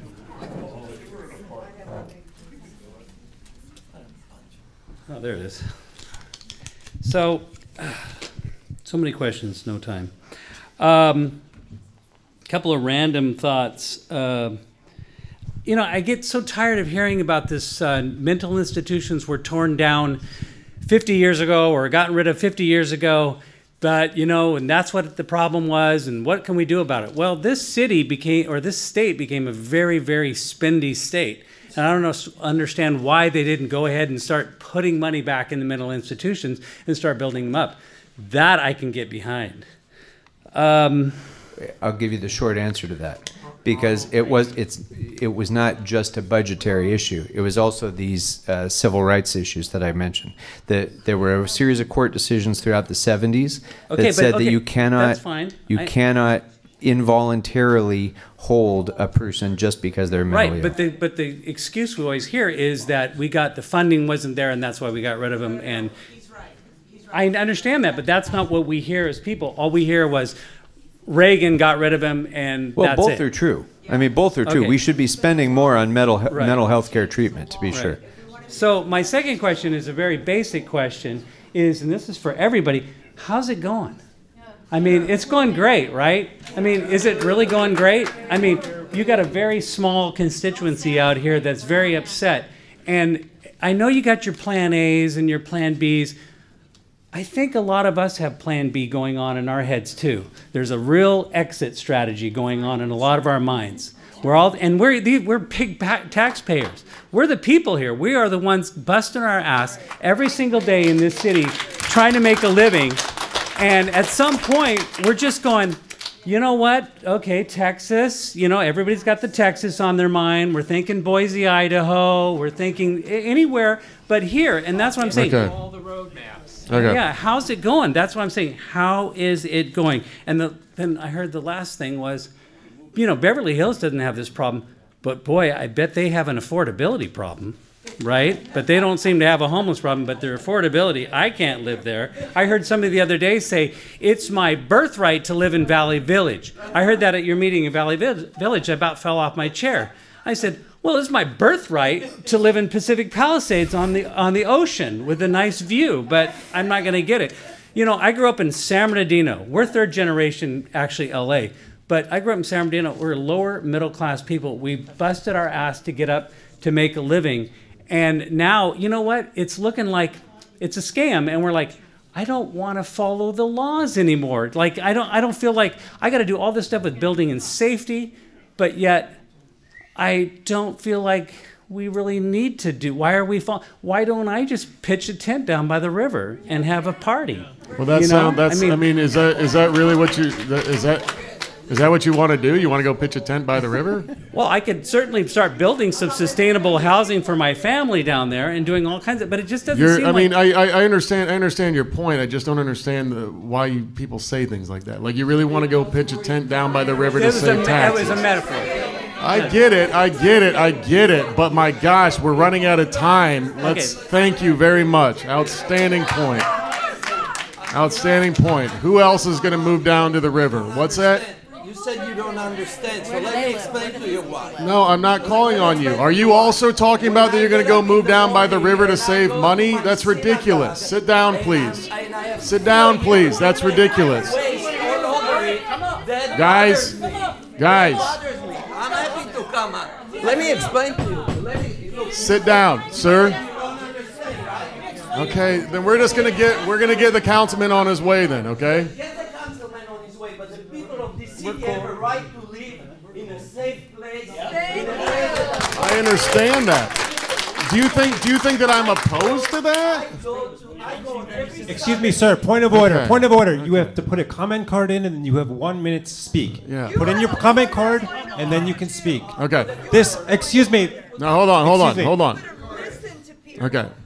I've called on this gentleman here, sir. Tell us about how you're going to move to the river. Councilman, by the way, just if I may, excuse me, sir, you're stepping on the microphone here. That's not an important point. Yeah, I don't think anybody disagrees with what other than the living in the tent part, I don't think anybody disagrees with anything that the previous speaker said. I mean, I think we all share the same sorts of frustrations he just described. So I get it. And part of this is driven by the fact that life has gotten harder in America, and life has gotten harder in Los Angeles, for sure, because of the costs that we have, because of the fact that our economy has not, kept pace with those costs. When I was growing up here in the Valley, sorry, I don't mean to wax. It's your time, sir. My dad was a high school graduate. My mom was a high school dropout, and he worked in his family business, and they were able to give me a nice home in the suburbs in Reseda. They were able to, ensure that I went to a good school. I was able to, make enough money working my odd jobs to be able to go to college. First one in my family to do it. That's what the Valley used to deliver for us.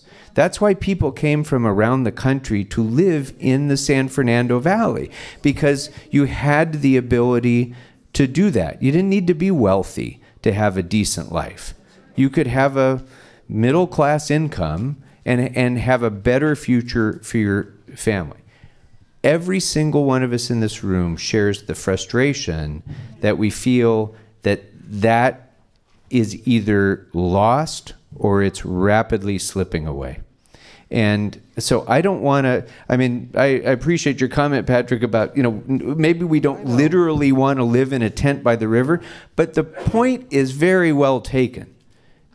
Our society does not afford us the same kind of opportunities that we used to have. So it's a societal problem. It's also a me problem.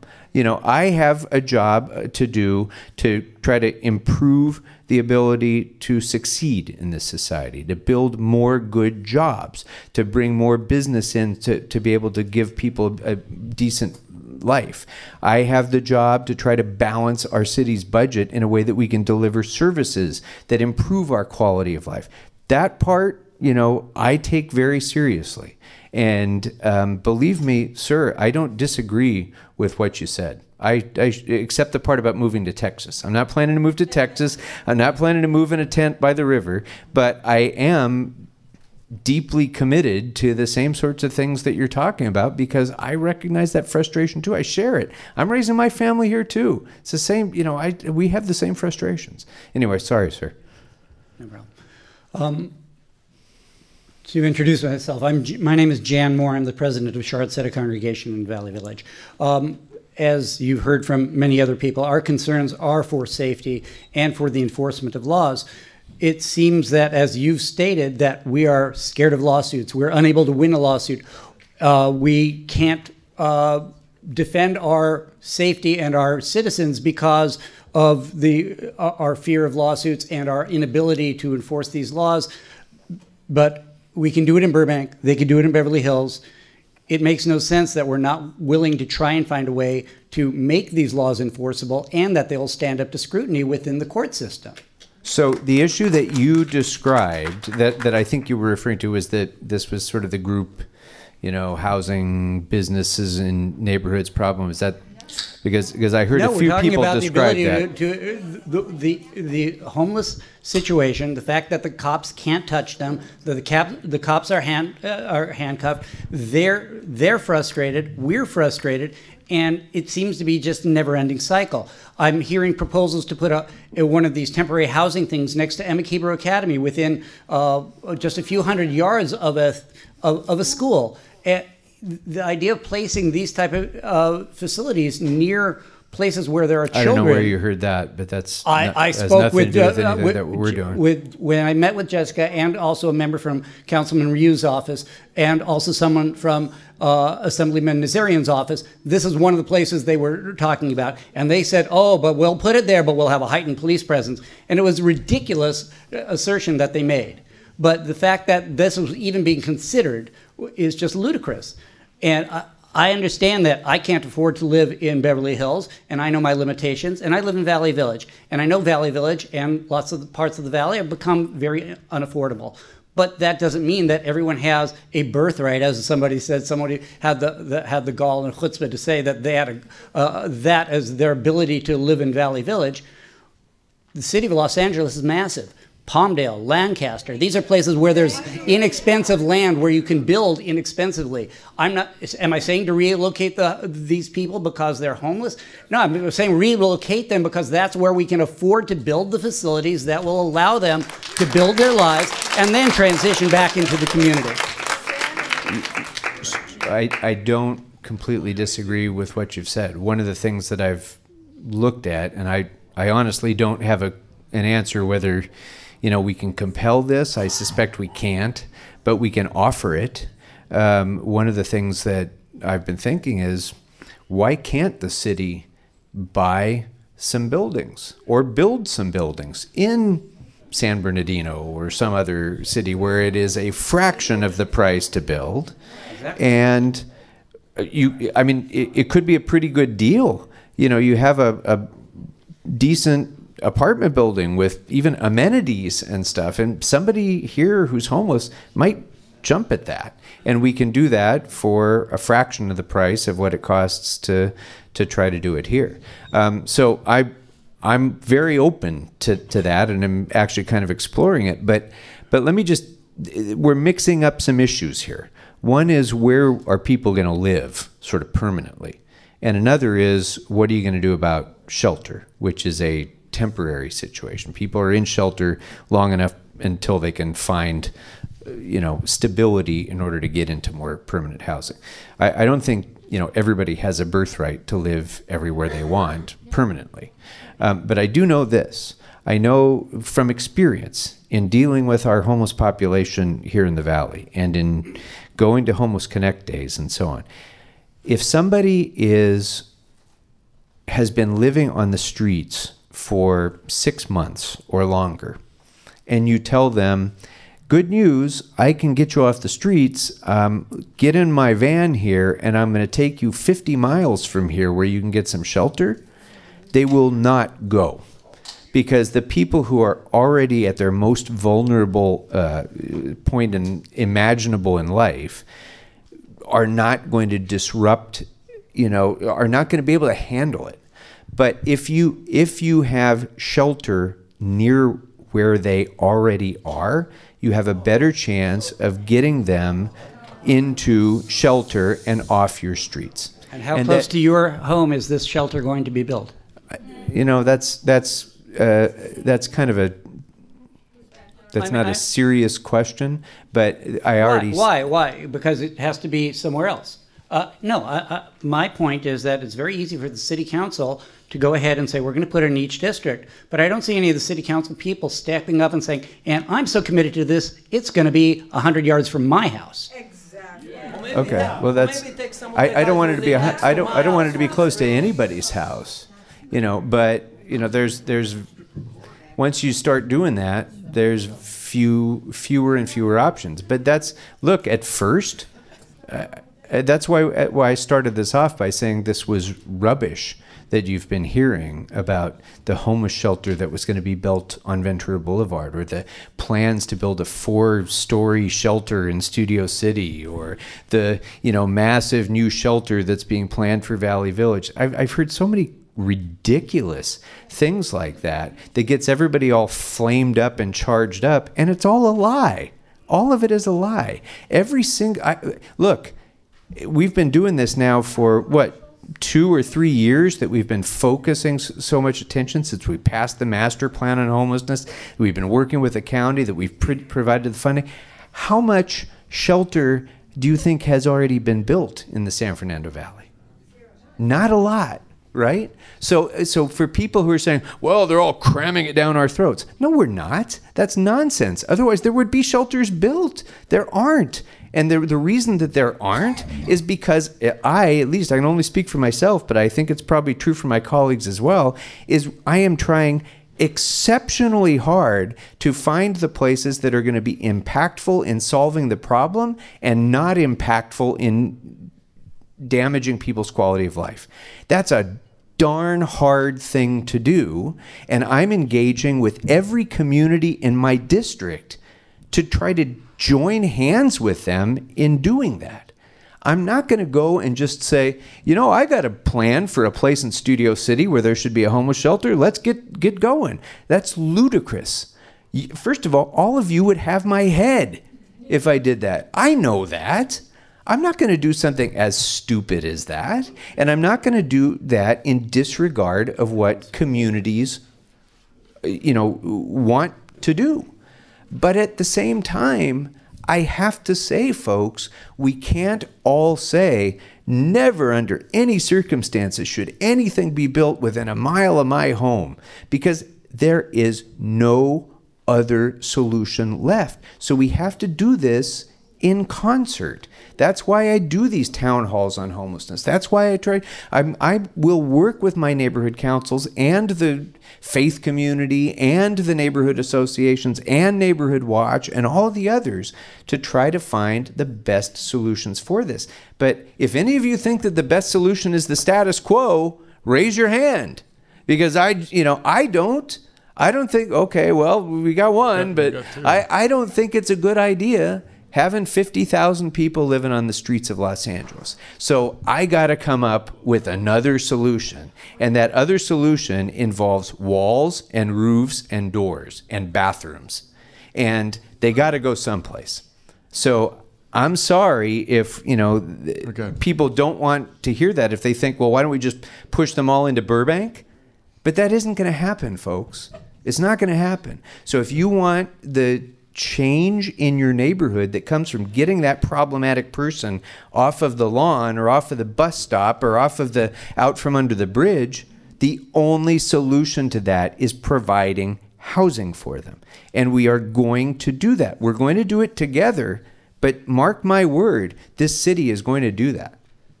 Thank you. Do you mind, Councilman, do you mind just taking a few quick comments from the board, and then we're going to get two more from the public? And guys, if you have a comment that's already been made, we don't need to do it again. Eric? Sure. Thank you, Councilmember Krekorian, for coming and addressing all of the concerns. I have an idea that I know the City Council has looked at in other parts of the city, which is the mobile pit stop program. And this is it's not quite supportive housing or even a shower. I know there was a shower that you were adding to the thing out on Sherman Way. There's a navigation center they're planning. But sorry, my mic, sorry. But these mobile pit stop programs are the secret sauce, so to speak. It's a restroom that cannot be moved into for illicit use, and it comes with a person. Many of the people who work, the attendants, are people who have spent some time in jail perhaps, so it's a workforce development component as well. They get $16 an hour, but the thing that they provide is a kind of decency. And I thought at the Universal Metro stop, where we do have some indecency going on in the perimeter and around there, it would be a good location for one of those mobile pit stops. I know the Valley has none so far. It's not an encampment facility. It's a place for people who need to use the bathroom. And I think coming up is toilet day. I'll wrap it up. I would like you to look at that as a location. And we have big partners at NBC Universal who have an interest in that area, staying decent. There's a bus stop where people change and stuff, but only the bus drivers can use the facility. There's a cage. It's very inhumane. And this is Los Angeles. We have tons of people, and it would be a little signal that I think both the aggressive people who are very angry about homelessness and the people who want to be more compassionate might support. So I'm happy to. I don't know about the mobile pit stop model specifically. I'm happy to look at that if you send that to me. We do need more bathroom facilities throughout the metro system. I can tell you that, as one who takes it and one who is in middle age, I can tell you that we definitely need more of those facilities. The challenge is always, of course, as you alluded to, that you don't want it to become a place where there's going to be illicit activities. But it so can't. that. So if it's something that like is self-cleaning and the doors open after a certain amount of time, they have them all over Europe. I mean, this works in other places. I don't know why we can't manage to do that here. So I'd like to see that model actually. Yes. Thank you so much for coming as well. Where is the safe parking lot that you were discussing that I love the idea of that. Had a girlfriend who was homeless and was told by several social workers to not go to shelters because they simply weren't safe for women. Yeah. And that she was safer in her car. So and she was frightened being on the streets. So this would have been something she would I don't love. think that we're gonna. So I'm not. He can't tell. He can't for give the safety location. reasons, I'm not going to say Yeah. the specific location, but I will just tell you this: it's not in Studio City or Valley Village, but it's also not a drop-in facility. It's not something where people just drive up and they say, "I'd like to spend the night." You have to be approved by outreach workers to do it, so that they know who you are, what your situation is. They can provide you with outreach services, and it also avoids it becoming an encampment. Of people who are just driving in. It's people who are actually, who need that to address their situation. And are there more planned? Because there are so many women who are vulnerable and women with their children, as you commented. So not specifically at the moment, because we're doing well with what we have. And because they have to go through this screening process through the providers. But if there's additional need, what's worked really well in Santa Barbara, and it's kind of one of the models we use. I'm going to move a little bit because I feel funny standing with my back to you. The model in Santa Barbara involves mostly the faith community. So it's churches who want to open up their parking lot. It's not used most of the time anyway, so they use it. And there have been lots of circumstances where this whole operation is going on, and people in the very neighborhood don't even know that it's there because it's so quiet and there's no impact at all, and it's monitored. So and it's at ours we have security, we have a bathroom facilities, and they have to be out by I think 6:30 a.m. or something. So most people are not even aware it's going on, and it does provide a safe haven, but it also helps neighborhoods by getting people who might otherwise be sleeping in front of your house, into a place that's better. And it gives the women a safe, secure place. Yeah. Good. Heidi? No, but thank you. Thank you. Patrice? I'm good too. Thank you for coming. Craig, here we go. I'm just very sad. I just want to know why our quality of life in the East Valley has diminished since you have taken office. And if you're not to blame as our leader, who is to blame? Well, that's obviously not much of a serious question. I think I've addressed a lot of the things that you might say have diminished our quality of life. I think you want to hold me accountable, hold me accountable. Alex? Yeah, thank you for coming, Councilman. I think we have just a disconnect here with, can I get the mic? With basically what comprises our homeless. And we're building this huge infrastructure. You're talking about this permanent housing based on the downtrodden, the victims of the housing collapse. I mean, granted, it was 10 years ago. But yet this spike in homelessness has happened just in the last 3 or 4 years. Intense spike to the point of where we have our clergy coming. God bless everyone who came, by the way, that are worried about their personal safety. I mean, they can't even walk on their streets anymore. I mean, to the point of where people are saying they've got exit plans. I mean, this is a failure. It's a huge failure.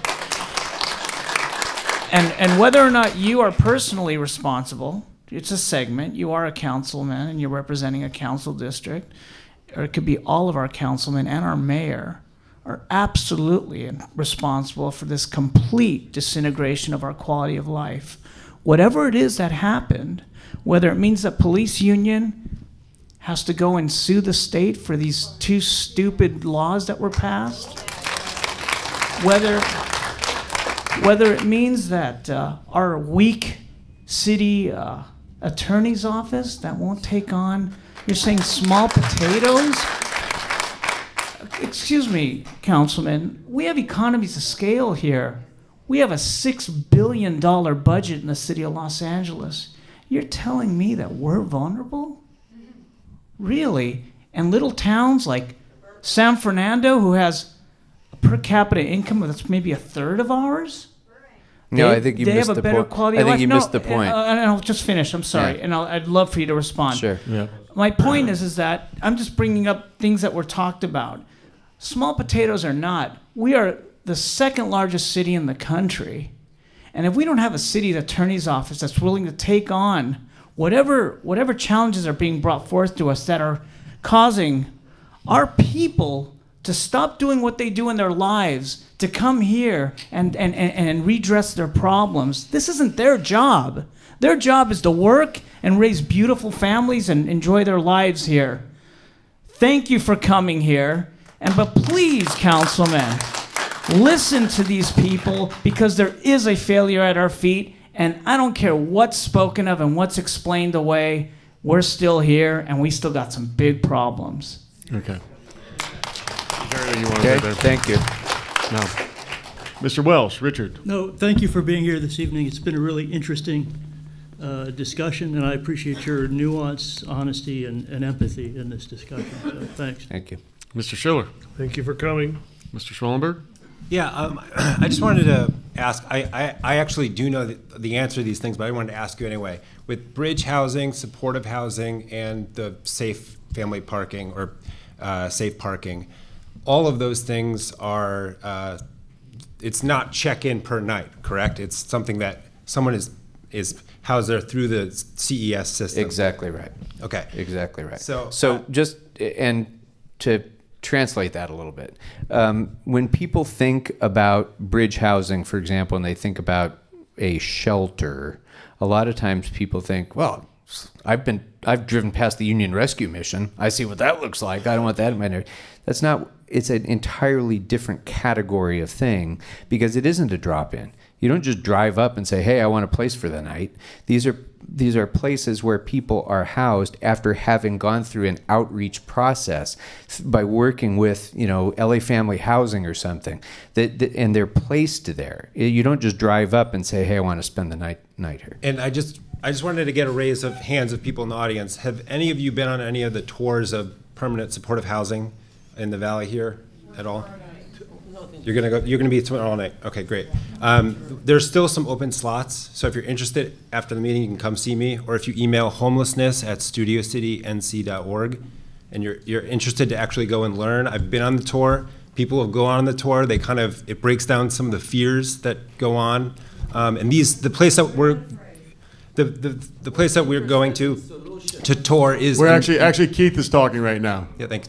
It is in North Hollywood, and it's on a street with families, and it's not in some vacant area, and it's a place that has both veterans, has senior citizens, has people with mental illness, there's a family service center, and there's the caseworkers who work there every day, and there's security guards, and et cetera. So when you go on the tour, you get a kind of better understanding of what permanent supportive housing is. So I encourage you to reach out to me if you want to know more about it. But in the time that I've been on the council, I've cut the ribbon on 4 permanent supportive housing developments. Not one of them has ever had a problem with the neighborhood. Not one. Brian? In fact, 2 of them are the nicest looking apartment buildings on the entire block.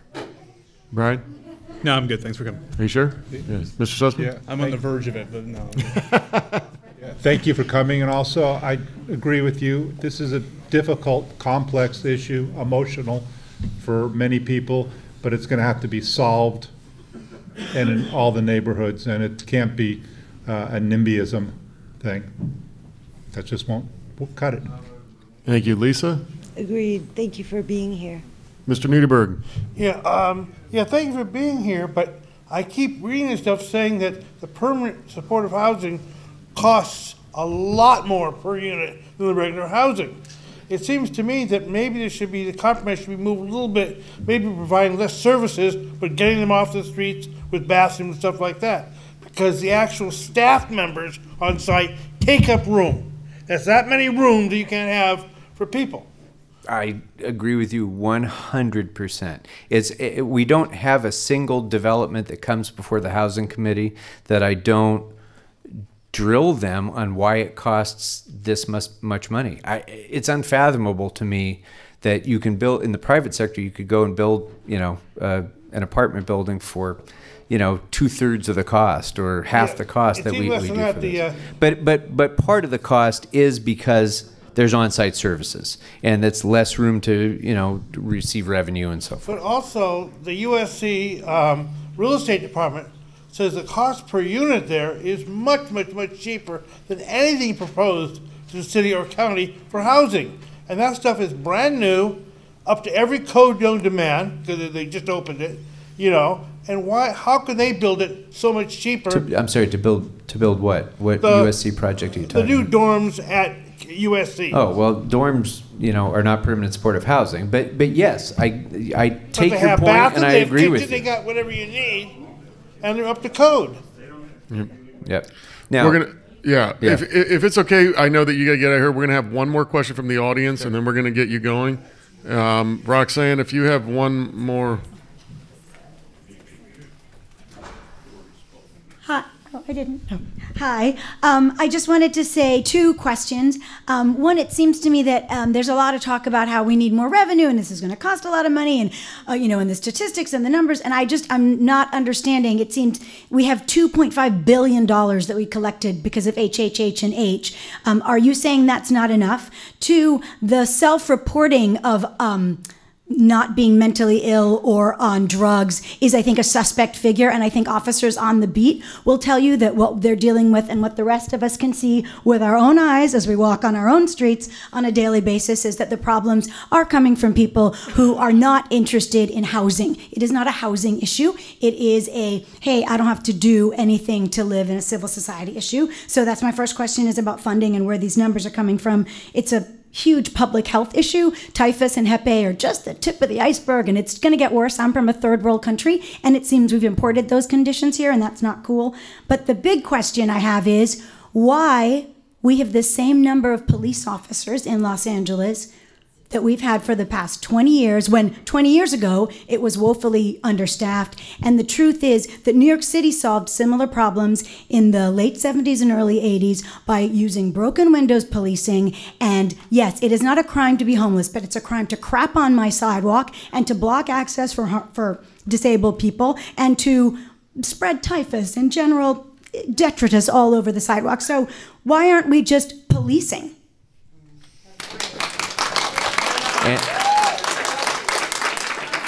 And your premise was right. Los Angeles is one of the least policed cities by population among major cities in the country. You're in charge of the budget. And that was, yeah, I am. And 2/3 of the money in the budget goes to public safety.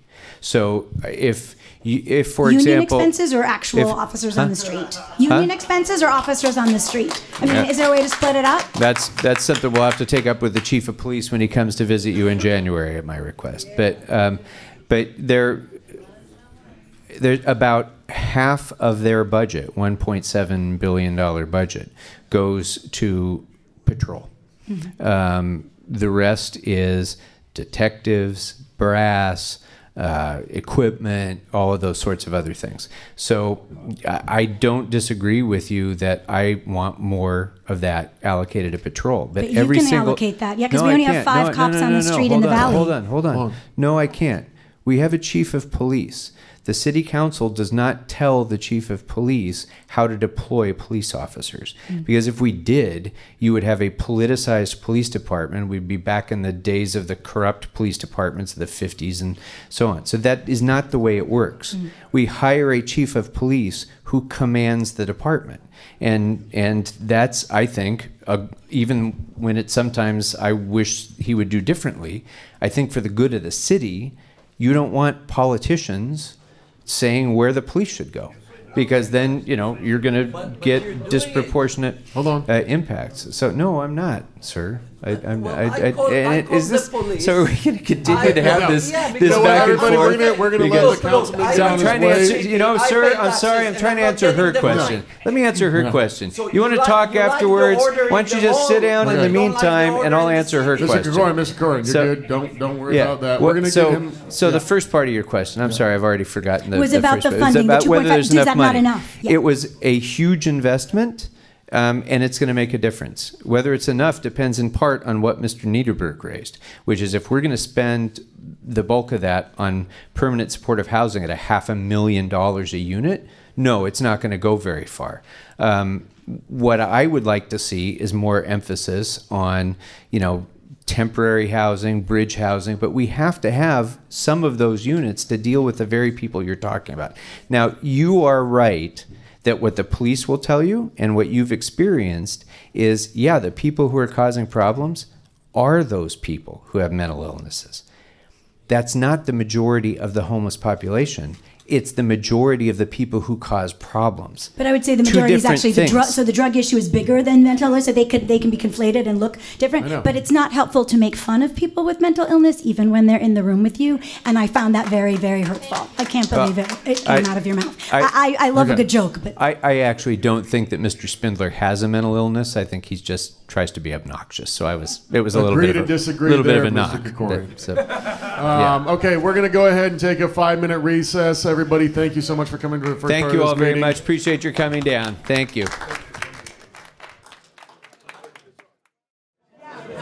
Okay, everybody, the meeting's back on. We're going to go ahead and go to agenda item 7. Please take your seats. Thank you. Goats, take your seats. Mr. Eric Preven, you are going to be up. Can you do that? Eric, thank you. Alex, please. We need your help. I have one too, please. Alex, I have one. Thank you. I'll call you, Rabbi. Please, we take our seats again. Okay.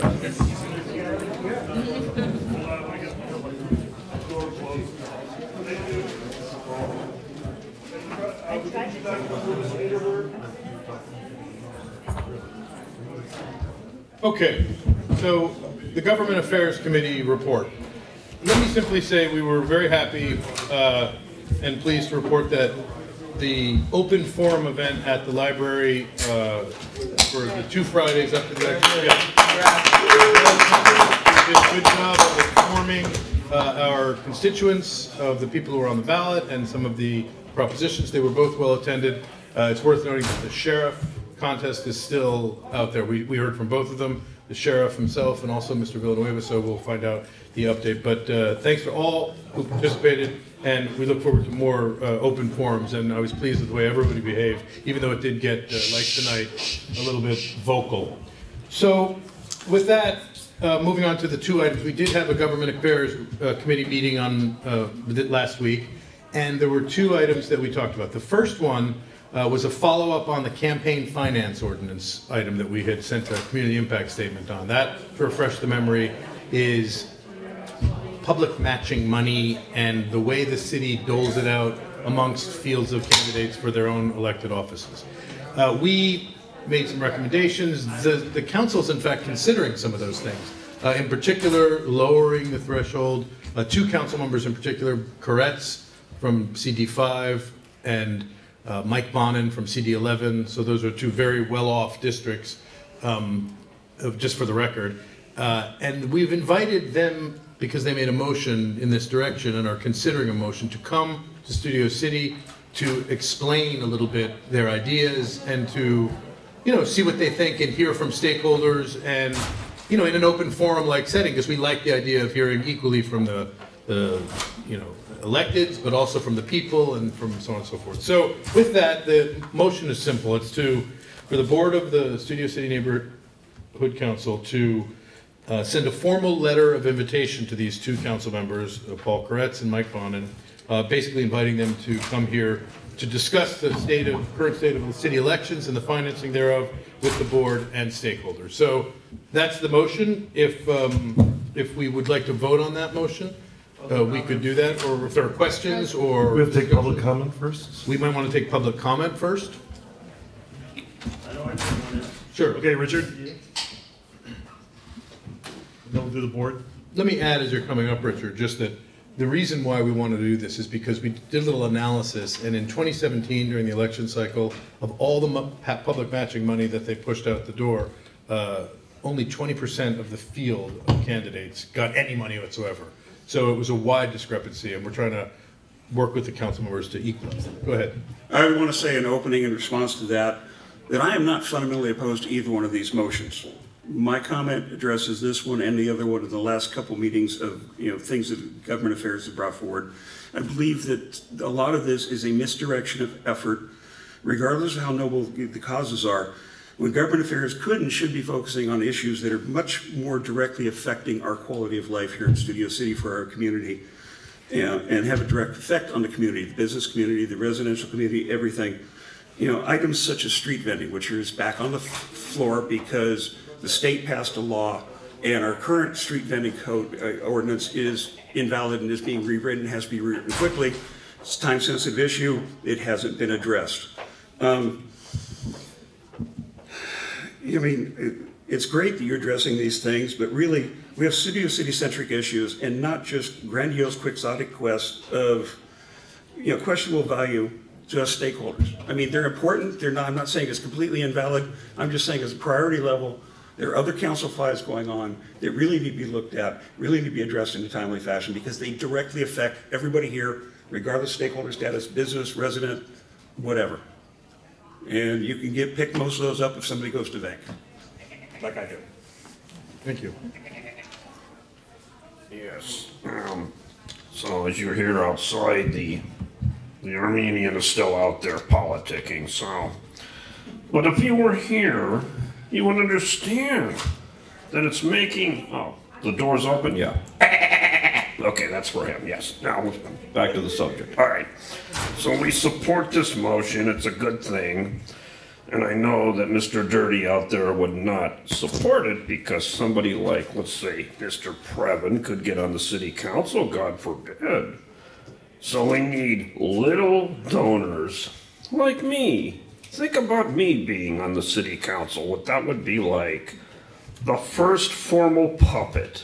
Yes, a puppet that would sit on the city council with only a couple of hundred donors. Imagine not having to commit all kinds of felonies to get on the city council. Wouldn't that be a good thing, everybody? So we support this reform, and let's get real people, not puppets like Paul Krekorian on the Thank council. you so much. Thank you. Thank you. Thank you. They're puppets already. Oh, that's right. All right, should we just vote on this? Good stuff.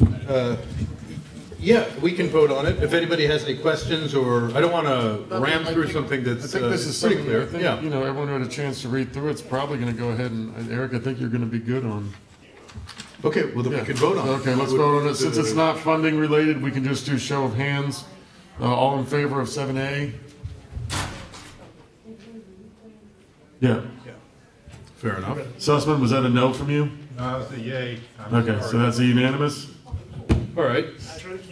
Moving on. Thank you. The second item that we discussed during our, we had quite a good turnout at our committee meeting, was this idea based on a County Board of Supervisor item that crossed their desk last week for portable radio contracts from Motorola. And it was identified as a sole source contract, which means that there was really only one vendor that was considered. They bought the equipment from that particular outfit, Motorola. And so there's an issue in that space, and we discussed how frequently the public can get, a lousy deal if there's not actual fair and open bidding. There are two sides to that argument, obviously. The other side is, people don't want to bid competitively for every little thing because it can slow down the process and be used as an excuse for taking forever. This does not seem to be that, and we're not 100% sure, quite frankly. I heard from and shared with our committee one of the other players in this field who said that this was a complete outrage and that we were agreeing to a deal that is going to cost the taxpayers a lot going forward, even up to $35 million with all the... So it's a complicated area. We thought it would be appropriate to send a letter to the people who are in charge of this, which is the County Board of Supervisors, asking them to elaborate on their justification, because there is a justification, and it was very sparse in the item that they attached to their agenda. So this is simply a request from the Studio City Neighborhood Council to the Board of Supervisors to elaborate on their justification and ensure us, the people, the taxpayers, that this is a good deal for the taxpayers. And so that's really what it is. It's not a high-minded grandstanding motion. It's a simple request for clarification. So with that, if people want to ask questions. Do we have public comment on this? Let's go, Wayne. You start the clock. Yes. Could somebody open the doors so Paul Krekorian could hear? Yeah, I want to do that about 50 more times. Okay, so Motorola is old news, old technology. Now, you may not know this, but Mr. Spindler here actually has experience with radios. Isn't that right? I don't want to talk about it. Yes, but you know that Kenwood and other ICOM are better radios, right? Yeah. So why aren't we purchasing something other than crappy old Motorola? Because what Motorola does is they have outdated software and they purposefully make things obsolete. So they build obsolescence into these government contracts, which boosts the cost of it. And I think we should go out and competitively bid it. It's very good. Yeah, okay. Thank you very much. Richard Adams? Did he leave? Okay. Should I go get him? No, please. Again, since this isn't funding, we can just go ahead and vote on this. Richard has a question. Yes, sir, Mr. Niederberg. Now, we're studying this for the year on the LA County Grand Jury, on the LA RICS program, where this is just more radios for the same program. You've got 88 cities, so you've got probably close to 200, maybe more, different departments using these radios of all different manufacturers. The one that was in common the most was Motorola, because they were there first, they bribed people, for whatever reason. That's what the fire departments and the police departments of many of these cities are using already. So it's not pure graft. There may be graft into it, but there's a reason for all this kind of stuff with 88 cities using their own kinds of radios. Thank you. Thank you. We're going to go ahead and vote on this. Sure. We can do a show of hands. All in favor?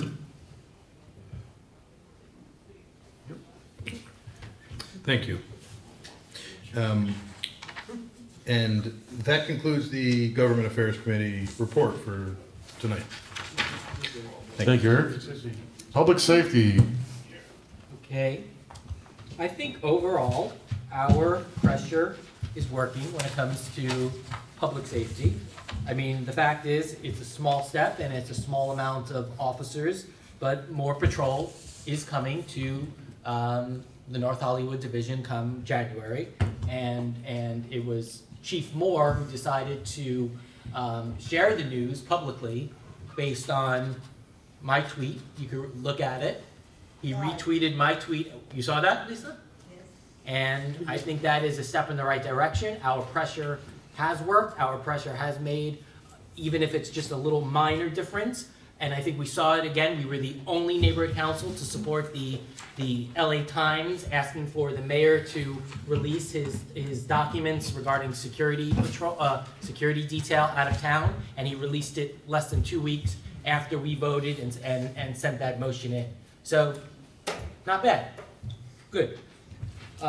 This motion, I mean, speaks for itself. Based on crime statistics, negative resident and business proprietor feedback, and the lack of action from our elected leaders, the Studio City Neighborhood Council is deeply concerned regarding the direction of public safety in the East Valley. The City of Los Angeles is inadequately protecting local stakeholders as LAPD resources are not sufficiently being directed to our local police divisions, thus resulting in a lack of suitable patrol and an increase in violent crime. And this is very key.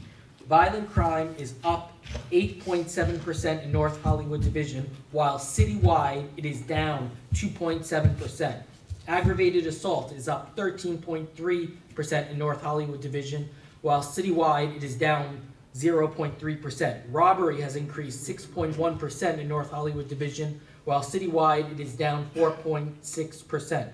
The highest among all Valley divisions, Calls for service in the North Hollywood Bureau have increased 9.9% year to date, and this percent increase is above both the Valley Bureau and citywide average. And these crime stats are up to date, presented between 1/1/18 to 10/2018 versus the comparable 2017 period. So effective immediately, we demand suitable funding, resources, and appropriate personnel allocation for the North Hollywood and Van Nuys police divisions. Who does this go to? Councilman, mayor, police chief, local police department. Yes, Wayne, go for it. Yeah, so what we've been doing, and we come over from Encino, we're known as your neighbors to the west. Yes, the place where you have a right to be, yes.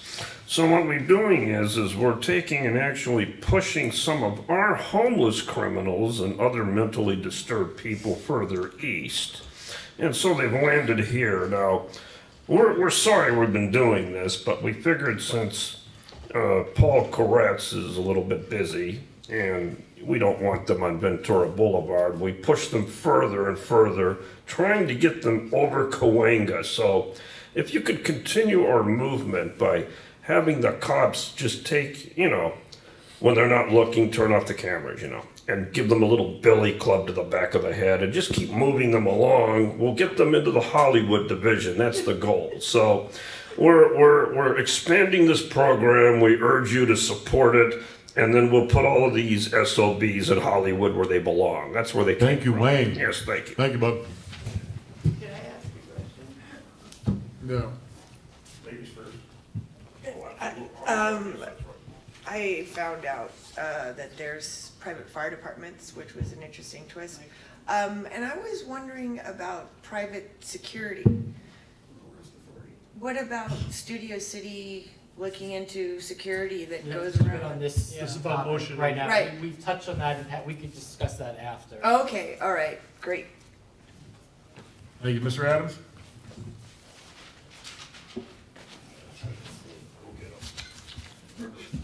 I'd just like to point out, this is an old saying, that the rooster claims he causes the sun to rise. That may be applicable at this point in time.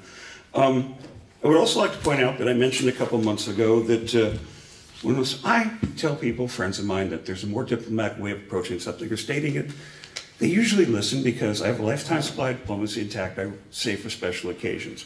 This neighborhood council is not in a position to demand anything from anybody above us in the food chain. You might politely ask, you might request. I sent an email on this, what happened the last time we got froggy with the city. It's informative. And if NoHo and Van Nuys stations get more officers, notice the if. I'm not a politician, I don't have to BS you.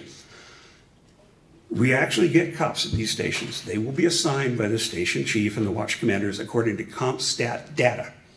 Wherever the worst crimes are, worst crimes are. And chances of us actually seeing increased patrol area opportunities in Studio City is right up there with me being Miss America next year. Thank you. More comments on this, anyone? Yes, would you like to? Is the discrepancy between North Hollywood Division and citywide, are we saying that just because of inadequate policing, or is there something that the city is doing that we're not personally doing here in North Hollywood Division? Well, I'd like to find out. Oh. I mean, this is what the numbers are showing, that unfortunately, citywide seems to have a handle overall on the issue, but North Hollywood Division, problem right now. So, Craig, this is the whole North Hollywood division, not Studio City in Correct. particular. Well, yeah, And Van Nuys. I'm specifically referring to Fair enough. You're talking North Hollywood Division here. But North Hollywood, we can't say, and this comes up a lot in our meetings, we can't say Studio City Police specifically, Right. because we're all tied together. Well, I mean specifically Van Nuys, though, right? No, it's North Hollywood. There's The reason personal allocation for the North Hollywood and Van Nuys Police Division. Yeah, I'm referencing North Hollywood Division here specifically, but you Right. have to understand a small part, and it's where Richard Adams lives, so we want to make sure it's safe. Van Nuys Division does. Oh, it extends that far? Yes. Oh, okay. Extends into No, fair Studio enough. City. That's right. Hence why we always talk about that. It's not much, but it's part of it. Yeah. It's the board, Patrick, the boss. Yeah, I was wondering if you come with just a synonym for the word demand. Everything else smoothly along, then all of a sudden you have the word demand there, and it's kind of like that's enough for them to throw it out. Can we choose another word? Just one word. Urges, strongly request. I'm with me. Effective immediately, we strongly request funding, resources, and appropriate personnel allocation. Yes. Thank you, Mr. Needberg. Thank you. All right, so Craig, why don't you read the, 9111. Craig, why don't you read? The girl that brought up that Yeah, issue we are about going to tackle that in the next Public Safety Committee Okay, meeting, yeah. and then it comes, That won't be on this. Okay. no, it's a whole procedure. All right. All right, so everyone understands the new wording of the motion? Effective immediately. Was it strongly suggest?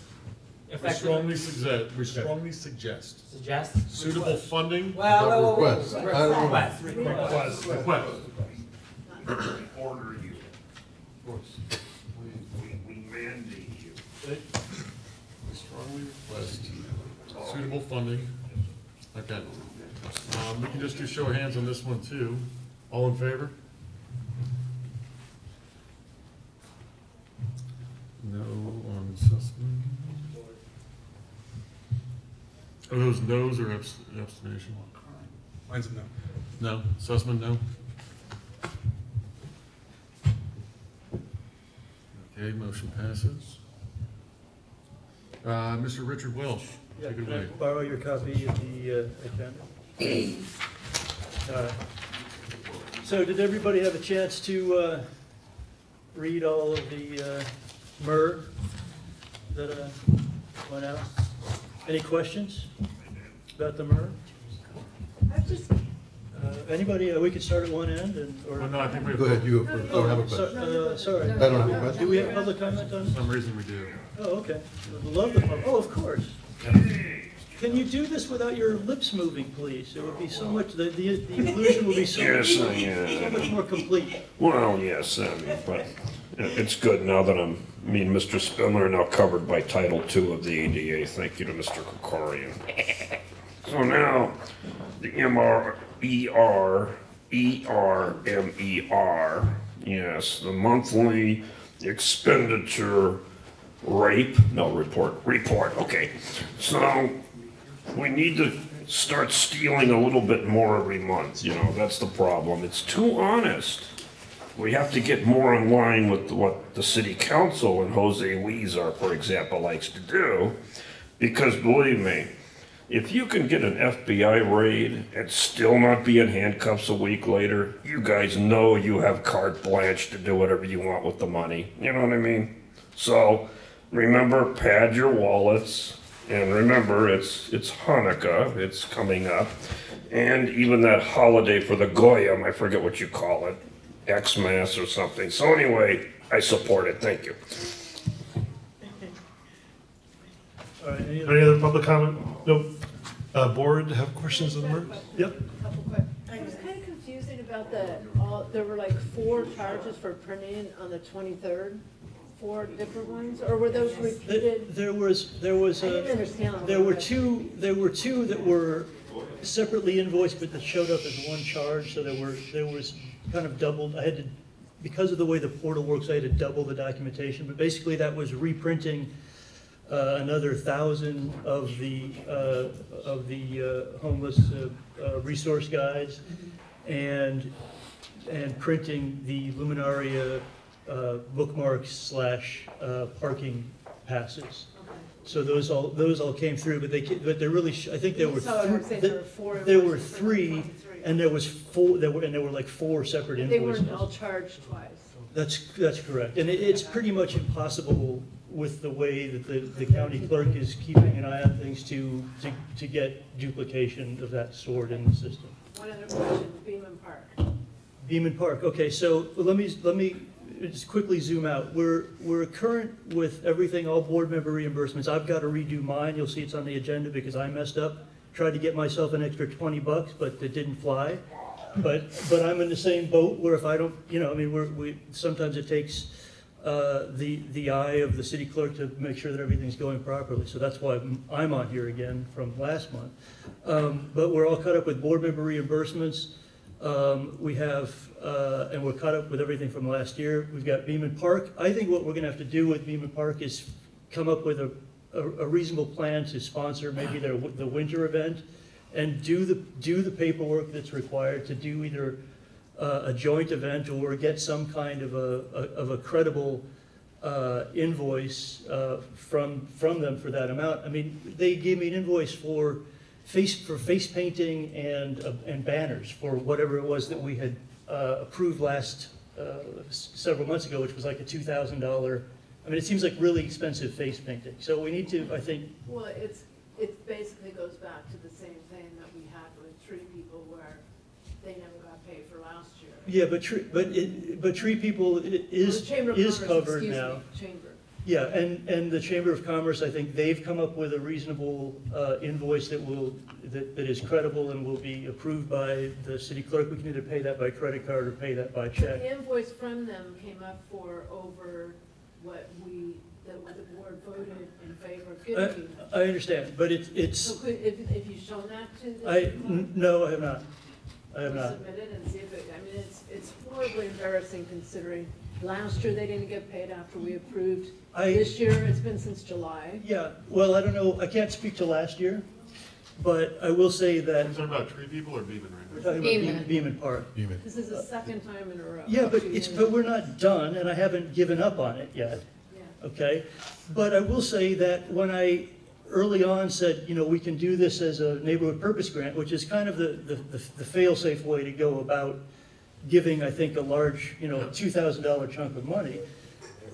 I forget the woman's name, but she said, well, no, this is outreach for you guys, and so we'll just, you know, can't we just do it as outreach? We can try. But as it turns out, we didn't even really have a credible outreach presence there. So, you know, I think it's not to say that we need to take advantage of every single opportunity that comes our way, but we do need to understand that, you know, and the people that we're promising money to, because it's easy to vote. Yeah, I want to give the money away, but when it comes down to kind of doing the work and just doing the paperwork, which you got to cross the T's and dot the I's, the people that we're giving the money to have to be willing to participate, and they really, I don't know, they're a city agency, but they just didn't seem to want to take the time to do it. But it's not over, it's not done, right? We're still 6 months in to, you know, this remaining in this fiscal year. So. How much do we owe them? $2,500. Our most recent pledge was, I think, $2,000, right? But it was also compensating for some money that they never got processed last year. Saying that they need to list more stuff for that $2,500 than face. If he hasn't submitted it to this, we don't know what city clerk will take or not. Yeah, but also, I have another question. You're saying that we didn't have a credible presence at their event. Well, we actually were on another event. That's not. And Niederberg was there. Yeah, I was there. Yeah, no, I knew that outreach. I knew that was gonna. I don't know. It's not a. I'll handle it. Thanks. Okay. I appreciate it. No, it's not a criticism. As I say, we've got to be careful to bite off what we can chew. We're not going to be able to do everything, right? But I'm in a. First, but I guess what I'm asking is, I'm just asking, is it when we pledge money to somebody for an event, are we required to be at that event? It's just like the Chamber of Commerce went down. No, the reason we're not required. The reason you said it credible, we didn't have credible. The reason I mentioned that was because in my early correspondence with the woman who there's two people, one's a man and one's a woman. The woman said, when I asked, I said, you know, we should do the surefire way to do this is neighborhood purpose grant, right? And I said, here's the documentation, here's the paperwork that needs to be done. And she said, no, isn't this an outreach expense, you know, an outreach opportunity for Studio City Neighborhood Council? Okay, we can approach it as such, but it didn't really turn out that way. So justifying it as such, it becomes a little more challenging, as does 2020. When in reality, if we had just said that we were going to do an MPG from the beginning, it would have gone right. And so what I'm saying is we need credible. We should have just done an MPG from the beginning, right? We need credible collaborators and the people that are the recipients of our generosity, and we also need to be able to, I think, you know, kind of have sponsors who shepherd that process through. So, but don't worry, That was an example of one of those events that will go on. It goes on whether we're there or not, right? We're not the primary partners or the primary sponsors. I haven't given up on it. More or less, I try to take these funding requests in the order that they're received, and I also get some input from the president on what the priorities are. The priority for a couple months has been getting board members reimbursed, and we're now we're good on that. We're all good on that. Thank you. Right? So you're welcome. So it's not over. It's not done. We're not going to end up. I mean, if I can help it, and failing on our commitment again this year. But we need to come up with a credible plan. Like I said, we need credible collaborators, people who are willing to do the paperwork to get the money that we're able to pledge. But it's not over. And Eric, do you have something to? Or it seems like we're going related to this. here. Just I think I understand the concern. I think that because it's a city department, and it's clear that we were contributing to a very well publicized event with our logo on the thing. I would be surprised if they bump it, but you know, maybe the best way forward is to submit it, because I think backing up and doing an MPG retroactively is even more complicated. no, it wouldn't be. Can we do that? I think that probably if people are truly interested in the nuts and bolts of this, it's a discussion that we can have. But I'm not suggesting we retrofit anything. I mean, it might come down to a new motion, whatever. I'm $2,500 for face paint. That's a misunderstanding, because it was for the whole. It was to support Well, I this know, big but outreach But event. the invoice that I got from the amount of work Okay, that so they they did were a willing to shitty do invoice. was like Okay. a banner and some face paint for $2,500. It doesn't make sense. But don't bump it. Yeah. Huh? I mean. No, we're not. This is we're going in circles here. This is not going anywhere. So let's move on. We're still on 9A right now, right? Yeah. Let's just Anyway, vote. that was a kind of an aside to the general status quo. Why don't we just vote on 9A, since it's funding we need to do? Can you call them out? Sure. Alex is not here. Mr. Sussman. Yes. Mr. Radau. Yes. Mr. Preven. Yeah. Did you say yes? Yes. Okay. Heidi. Yes. Brian. Yes. Keith. Yes. Lisa. Yes. Patrice. Yes. Patrick. Yes. Richard. Yes. Welsh. Yes. Mr. Niederberg. Yes. Janine. Yes. Rob. Yes. All right. So that's those of us in attendance. The motion carries.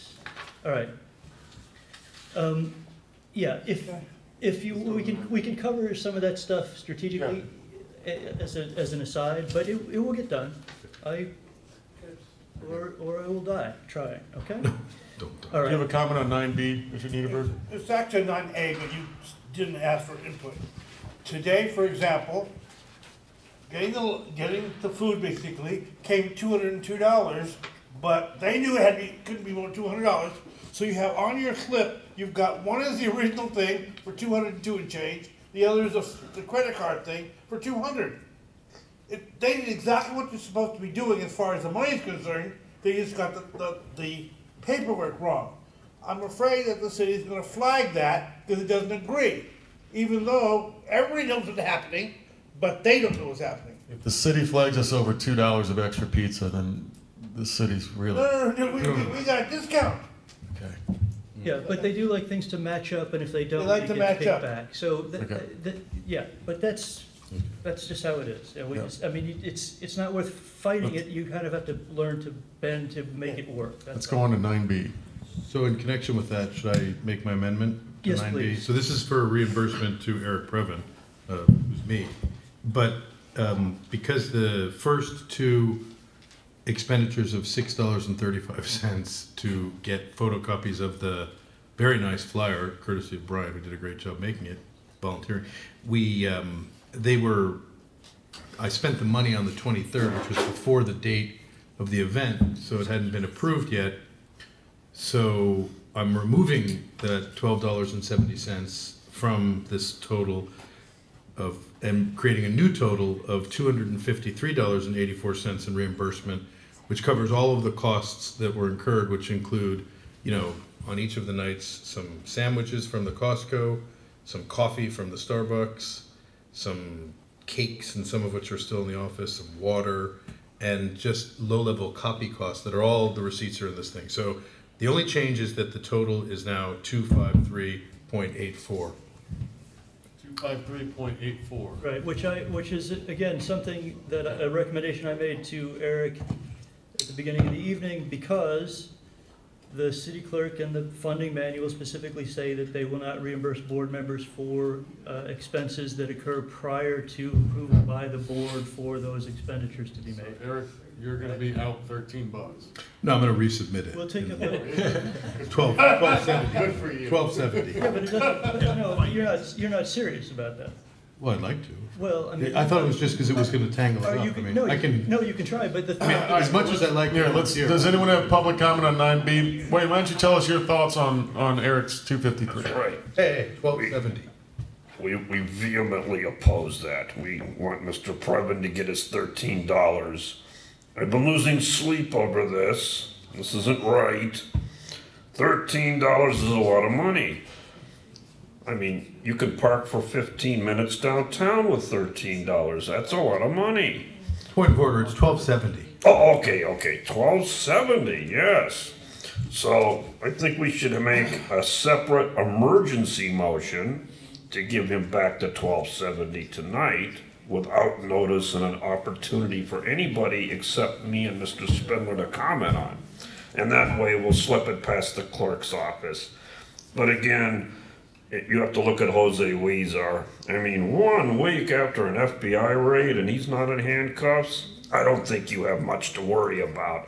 So I think also you can charge interest and bump this up to $1,266.54 if I'm doing my math correctly. Yes, so please do that with the friendly amendment. Thank you. All right, thank you. Does anyone have something to say, or can we just vote on this? We can vote. Yeah, we can vote on this. Let's Let me call it read. up. The Board of the Studio City Neighborhood Council approves reimbursement of board member Eric Preven in the amount of $253.84 towards expenses incurred for the 2018 Open Forum Series. Alex? Yes. Andrew? Yes. Craig? Yes. Eric? Yes. Heidi? Yeah. Brian? Yes. Yes? Yes. Keith? Yes. Lisa? Yes. Patrice? Yes. Patrick? Yes. Richard? Yeah, sorry, can we real quick, Eric, can you just recuse yourself from this, please? He can't vote. No, I mean, I voted last On week. your own reimbursement? But it's fine Sure. with me if that's, yeah. I mean, We can talk about it for a while, or we can just do it. it makes sense because it's still very likely to pass. Janine? It's very likely to pass. Mr. Schiller? Yes. Okay, all right. All right, so It passed? it passed. Quick Even with the question. recusal? We're going to go on to 9C. Okay. You Yeah, wanna but read before it? we move past the open forum, can I just ask, is the library underway? Because they have that. No, I thought you were gonna, I gave you the paperwork, I thought we talked about you were gonna submit that. Well, let's move on to 9C. I think we did. We'll do it. I put it back in the. Well, we'll do it. This'll go in tonight, but they may want all of that stuff, but we'll do it, right? The stuff gets done, and like I said, I'm committed to getting this stuff done. Sometimes it takes a couple loops. In evidence 9C, right? I had this on for myself, reimbursed myself last month.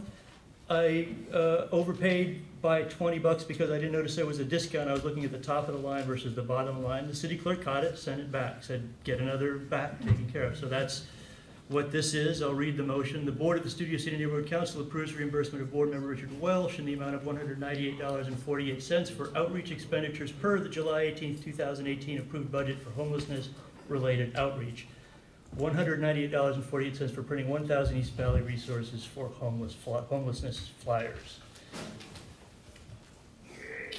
Goat or sheep or whatever?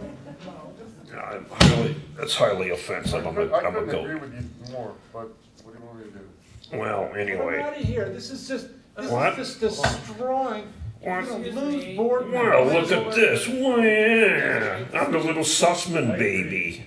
Change his diaper. Yeah. Yes.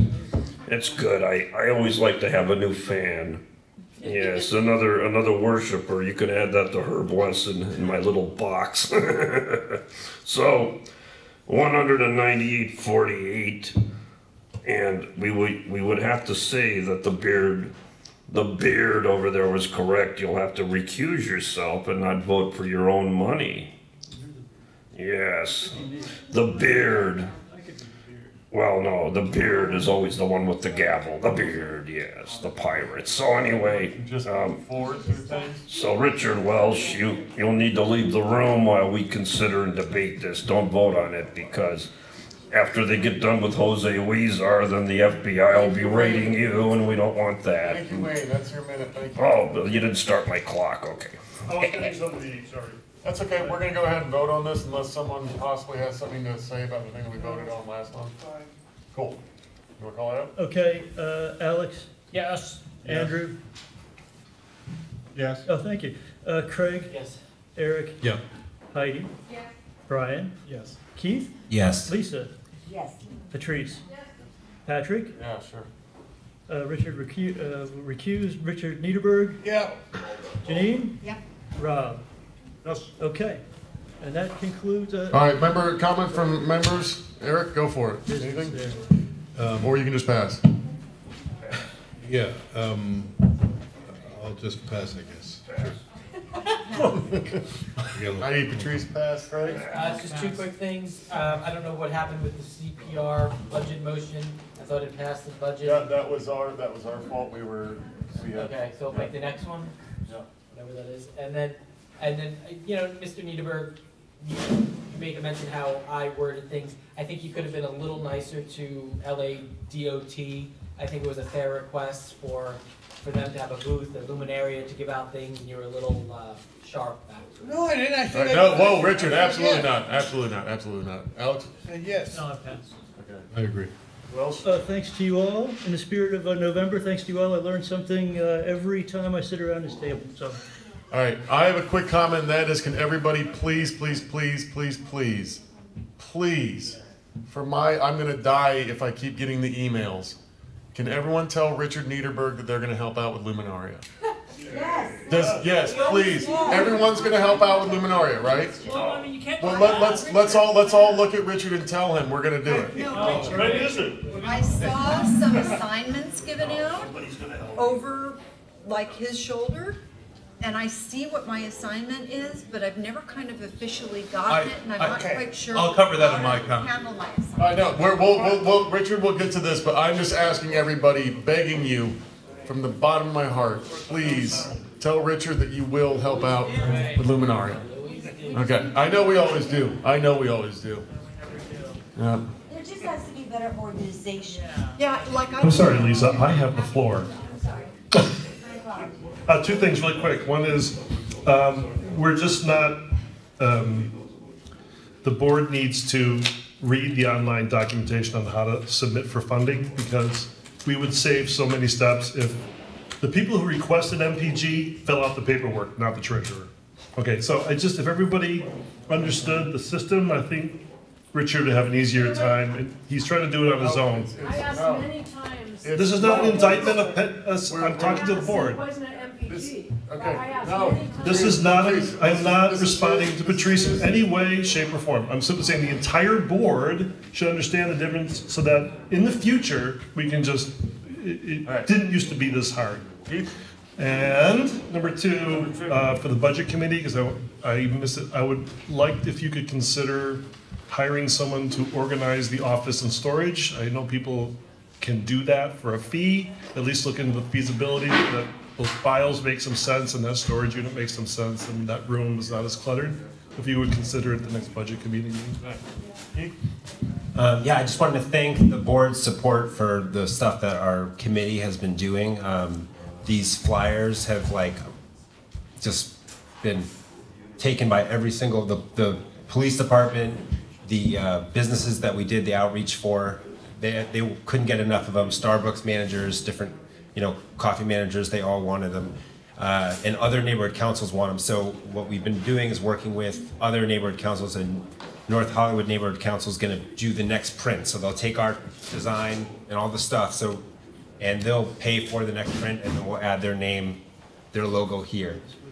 So that's already been approved, and so I just want to thank you for doing that initial investment. I know a lot of people didn't like the idea of spending the money on the design, but it's a design, when we show it to people, they immediately like, oh my God, they love this. The police department loves it.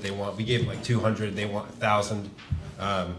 So it's a great public good. The other thing I'll quickly say is if we have a couple open slots, if any of the board members are interested tomorrow night at 7 p.m. if you want to tour supportive housing, you can just reach out to me and check it out for yourself and see. I think it's really important to do just as a community member, just to understand the issue better. It's good to kind of see what it looks like. Yeah, that's my comment. And I just wanted to say to you, Eric, I was traveling, but I was able to check out some of the debate, and I just thought it was really cool, that whole concept. We should do more of that, and even just on just community issues would be cool. So thank you. Ryan? Yeah. Do we have any way of knowing if it's making an impact on this person through the organizations that you're listing in your little flyers? Yeah, so like I've been working with Stephanie Yeager, who's she's the pastor at St. Matt's, and she does every Wednesday. She does an intake service with people experiencing homelessness, and she, for example, talks about why this is such a great device, because it brings people into it's a way that they're able to. So is it I haven't done a poll for instance. One thing that we could, which is an interesting thing that you just made me think of, is when we do the homeless count, which is typically done in, I think, around January or so, that's a question that we could ask Studio City people experiencing homelessness. We could say, hey, have you gotten one of these? And that could be part of the questionnaire. Yeah, so. They could ask, like, how did you come about getting it? Yeah, I don't know if they ask those type of questions, but I'll find out. Yeah. Good to know. Yeah, definitely. Is it online now?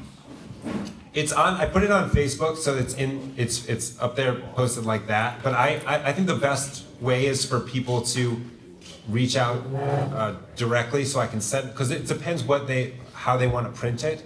Because, for instance, the way that this is designed, it opens like this. But if you were to look at this online, part of it would be upside down. Yeah. So it's the design is kind of for, handing it out, and that's the purpose of it. All this information we could certainly look at. I can talk to my committee if I could find someone who has the time to create this just as like a little website. That would be kind of nice, because then people could print it off of there, obviously, for true homeless. Yeah, or they can print people, it. They can print it off Facebook right now. It's on our Facebook. They're not on computers, so they can use this. But yeah. It could be nice to have an online way as well. Great. I mean, great work, Keith. Anything else? Keith? Brian? I got two things. One, I am in charge of assigning jobs for Luminaria. So, starting tomorrow, I'm going to rule this with an iron fist, and no one escapes the watchful eye of Luminaria. I will make sure of it. The Luminaria. So Brian, yes. Am I to ignore what my other assignment was and wait to hear about my assignment from you? We're going to work together. We're going to find that job for you. Jobs can be... See, I Yes. thought I already had a job. You may. But yes, I was told I had a job by this gentleman. Excellent. That's good to know. I do not want last year's job. I'm not sitting in the parking lot with Brett. Perfect. Last year, Preven handed Anything else, Brian? cider, so. Yeah, I got one more. So I just want to second what Keith said about the open forum series that Preven put together. There is a hunger in this area for more civil engagement, and we saw that in full force between 2 different Fridays. I've been told personally how helpful it was, especially for the judge category and the sheriff category. And I absolutely think we need to do more of it, and thank you. I think it was Great. Sussman. Nothing. Okay. Lisa. Okay. Okay. Richard. Can we complete our 5-night SCNC fall movie series, and it was really good, and including we had homeless people, 1 or more every time. So we're serving the whole community, as well as library patrons. And the last one was Coco, which was all about Dias de los Muertos, and it was on Dias de los Muertos. A great coincidence. Worked great. The other thing I was going to add that hasn't been mentioned so far is that we have to, in the next couple weeks, we have to go downstairs to our lovely storage area, room underneath stage 20, and get stuff out for the luminaria. And there may be some other items that we don't even want anymore we can throw away. But I'm just saying, is there items for the luminaria has to get out of there, and it takes several people to do it properly. And Barry is the one that knows where everything's at. He's not here right now, but he says he would lead the troops to get stuff out of there. Other than that, basically, just please volunteer for the luminaria. Saturday is setup. Sundays it happens. Call time 1 o'clock.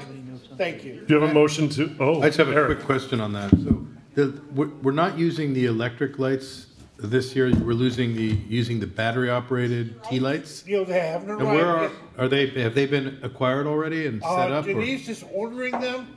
So far, she has not asked for a credit card number from me. What? What? But she says it only takes, they ship it overnight. I have talked to the mailroom here. It says willing to hold the stuff. Who needs lights? But also, Except that, we already had the bag. When we bought all the food yesterday, we also got the bag. Make a motion to adjourn. I make a motion to adjourn. I second that. Let's call it.